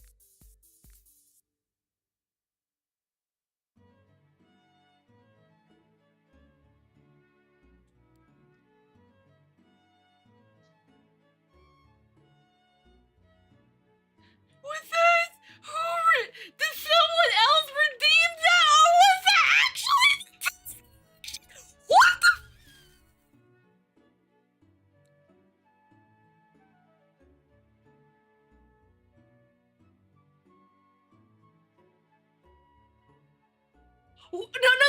No! You have no idea. In my freaking channel, I kept talking about the meaning of life. Cause I'm always trying to find the meaning of life, and every one of you fricks say it's 42, and I reject that. All because of hitchhiker stuff. Why 42?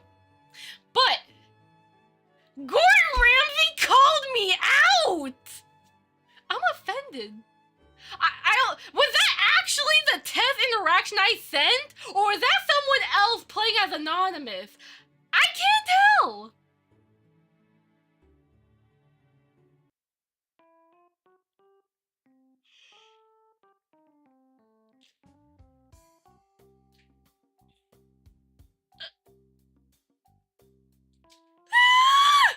What the frick? That's scary! That's scary! I know AI is scary and all, but like, that's scary! I'm exposed. Oh my god! Oh my god! You know what? You know what? After the stream, I'm crying myself to sleep. Thanks, everyone. No, actually, that's my own fault. I blame you, Tangia. Alright, so... What? Ogura Toasty asked me, what is the meaning of life according to Kana? The meaning of life, according to Kana, Fuyuko. How delightful, I imagine it's something along the lines of endless hours, meticulously crafting 3D art, while drowning in coffee, and existential dread. Perhaps painting pixels, while questioning your life choices. Just dive into the stream, and get lost in their struggles. Now back to more productive questions, shall we? I don't drink coffee! Oh my god. A new Twitch message. Shinji bot. I don't drink coffee, though! Tanjia's drunk. Okay, so what do you mean by...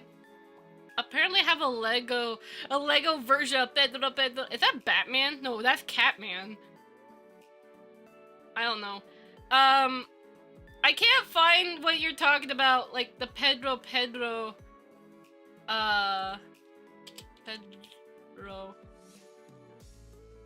Oh, found it! I found it! Adds interaction. Pedro.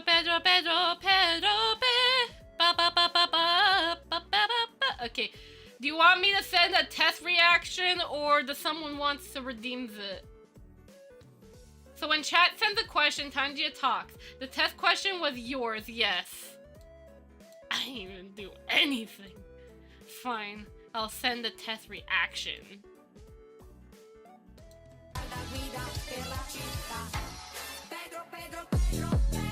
Wait, am I gonna get copy striked?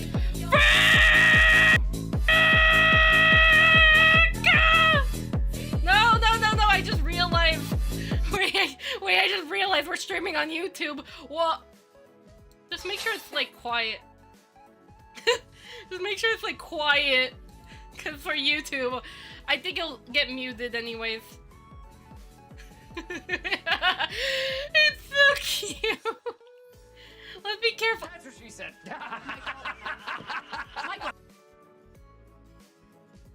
I think I gave you too much power. I think I gave you too much power. It should be fine if it's less than 12 seconds. Okay, good. Okay, then I'm playing the Tangia overlay. Yeah, as long as I don't get copy strike, that's all. At least on YouTube. I mean, even though I'll mute it because it is a stream after all. As long as it's not like important information that's getting muted, that's all I care about. Okay, let me just beep, beep, beep, beep, beep, beep. Okay, there you go. Alrighty then. So, anything else we want to partake? And Blender's like lagging on me. Frick you, Blender. Frick you, Blender. I'm destroying everything. Oh, also we use it all the time. Tangia Den will remove stuff that's inappropriate or risky. That's very good to hear. I'm glad. Alright, so in that case then, if that's all, you know, because I actually heard of Tangia because my friend was streaming with Tangia and she was having like the AI chatbot thing and I was like, oh my god, that sounds so funny. Rather, he never approved it in the first place if it's bad. Well, that's a very smart thing. And yeah, I think that's all my... Actually, I do have one question. What the heck is an Easter egg in Tangia? Because apparently, like, on the homepage thing, it says something like, find your first egg. They like to hide in TS, text-to speech. And I'm like... What the frick is that? I know what that one is. My friend got it recently. Could you tell me? I'm just very curious. It's in Brian TTS. So do I go TTS Studio or something? No. Or did I go Interaction and find Brian? Like Brian the dog? Oh no, not... Or maybe it is. Good old Brian. I am so confused. I'm like genuinely curious. Do I favorite it or something? This is my last question before I head out because again, it is end of stream. I'm just kind of doing like last stuff. But yeah, but thank you again for the... Yeah. No, the Brian TTS that most Twitch channels use. Oh, that one. Yeah, I don't know. It's a generic TTS that's popular, but what do I do about it though? Do I just trigger it? Or what? Do I do like a test interaction? Here. It's fun because you can do spamming. Here, is it this guy? Here, I'm setting a... This is a sample of what my voice sounds like. I am not real. Are you real? No, I'm not real either. I promise. Nope, it doesn't even find... Nope, it doesn't even detect the freaking Easter egg. I'm not sure what you were talking about. Unfortunately. It's alright though. I mean, you can tell me off... You can tell me off stream on whatever the heck. Those fun tricks make messages really long. The Easter egg is most likely using too many 7s. Ah, I see. Okay. Well, I'll keep that in mind though. And I'll see if I can try and trigger it. Just out of curiosity. But I want to thank everyone so much for appearing on the stream. Really means a lot. And I hope that you have learned plenty of some 3D stuff as of today. And again, if you do have more questions, by the way, I do have a Discord server. Like this. I do have a Discord server that you can be... Easter egg manipulation. Oh no. But I do have a Discord server you can join, so if you do have more questions regarding 3D stuff that you want to direct to me, then by all means, there you go. I may end up directing you, depending on your question, may direct you to other Discord servers that you can get some more 3D info on, especially if you're a VTuber, so just keep that in mind. But it's there. I'm happy to answer 3D questions. If you, when you do join the Discord server, simply just put your 3D question in the 3D Help Center, and I do read every message. As best as I can, and I do apologize in advance if I do take too long to respond, because again, either it's because I am very exhausted, and you know, if I am exhausted, or if I'm, you know, caught up with too many stuff or something like that. So I do apologize in advance if I do take too long to respond, but I will do my best to help everyone who needs help with some 3D stuff. But either way, hope that this stream was educational, and I hope you do have a lovely day though, and I'll see you guys, yeah. But yeah, that should be it, though. Yeah, thank you guys again so much for everything. Means a lot. Hope you have a lovely day, everyone. See you guys next time, okay? Hey, bye-bye, everyone. I hope to see you guys next time, okay? Bye-bye! All my Snowflake members, in case you don't know, I have YouTube membership, so if you want to further support this channel and what I do, then feel free to join the Snowflake members. Otherwise though, just your support means so much to me, and I appreciate every ounce of it. Either way though, with that being said though, hey, goodbye bye everyone! I hope to see you guys next time, okay? Bye bye!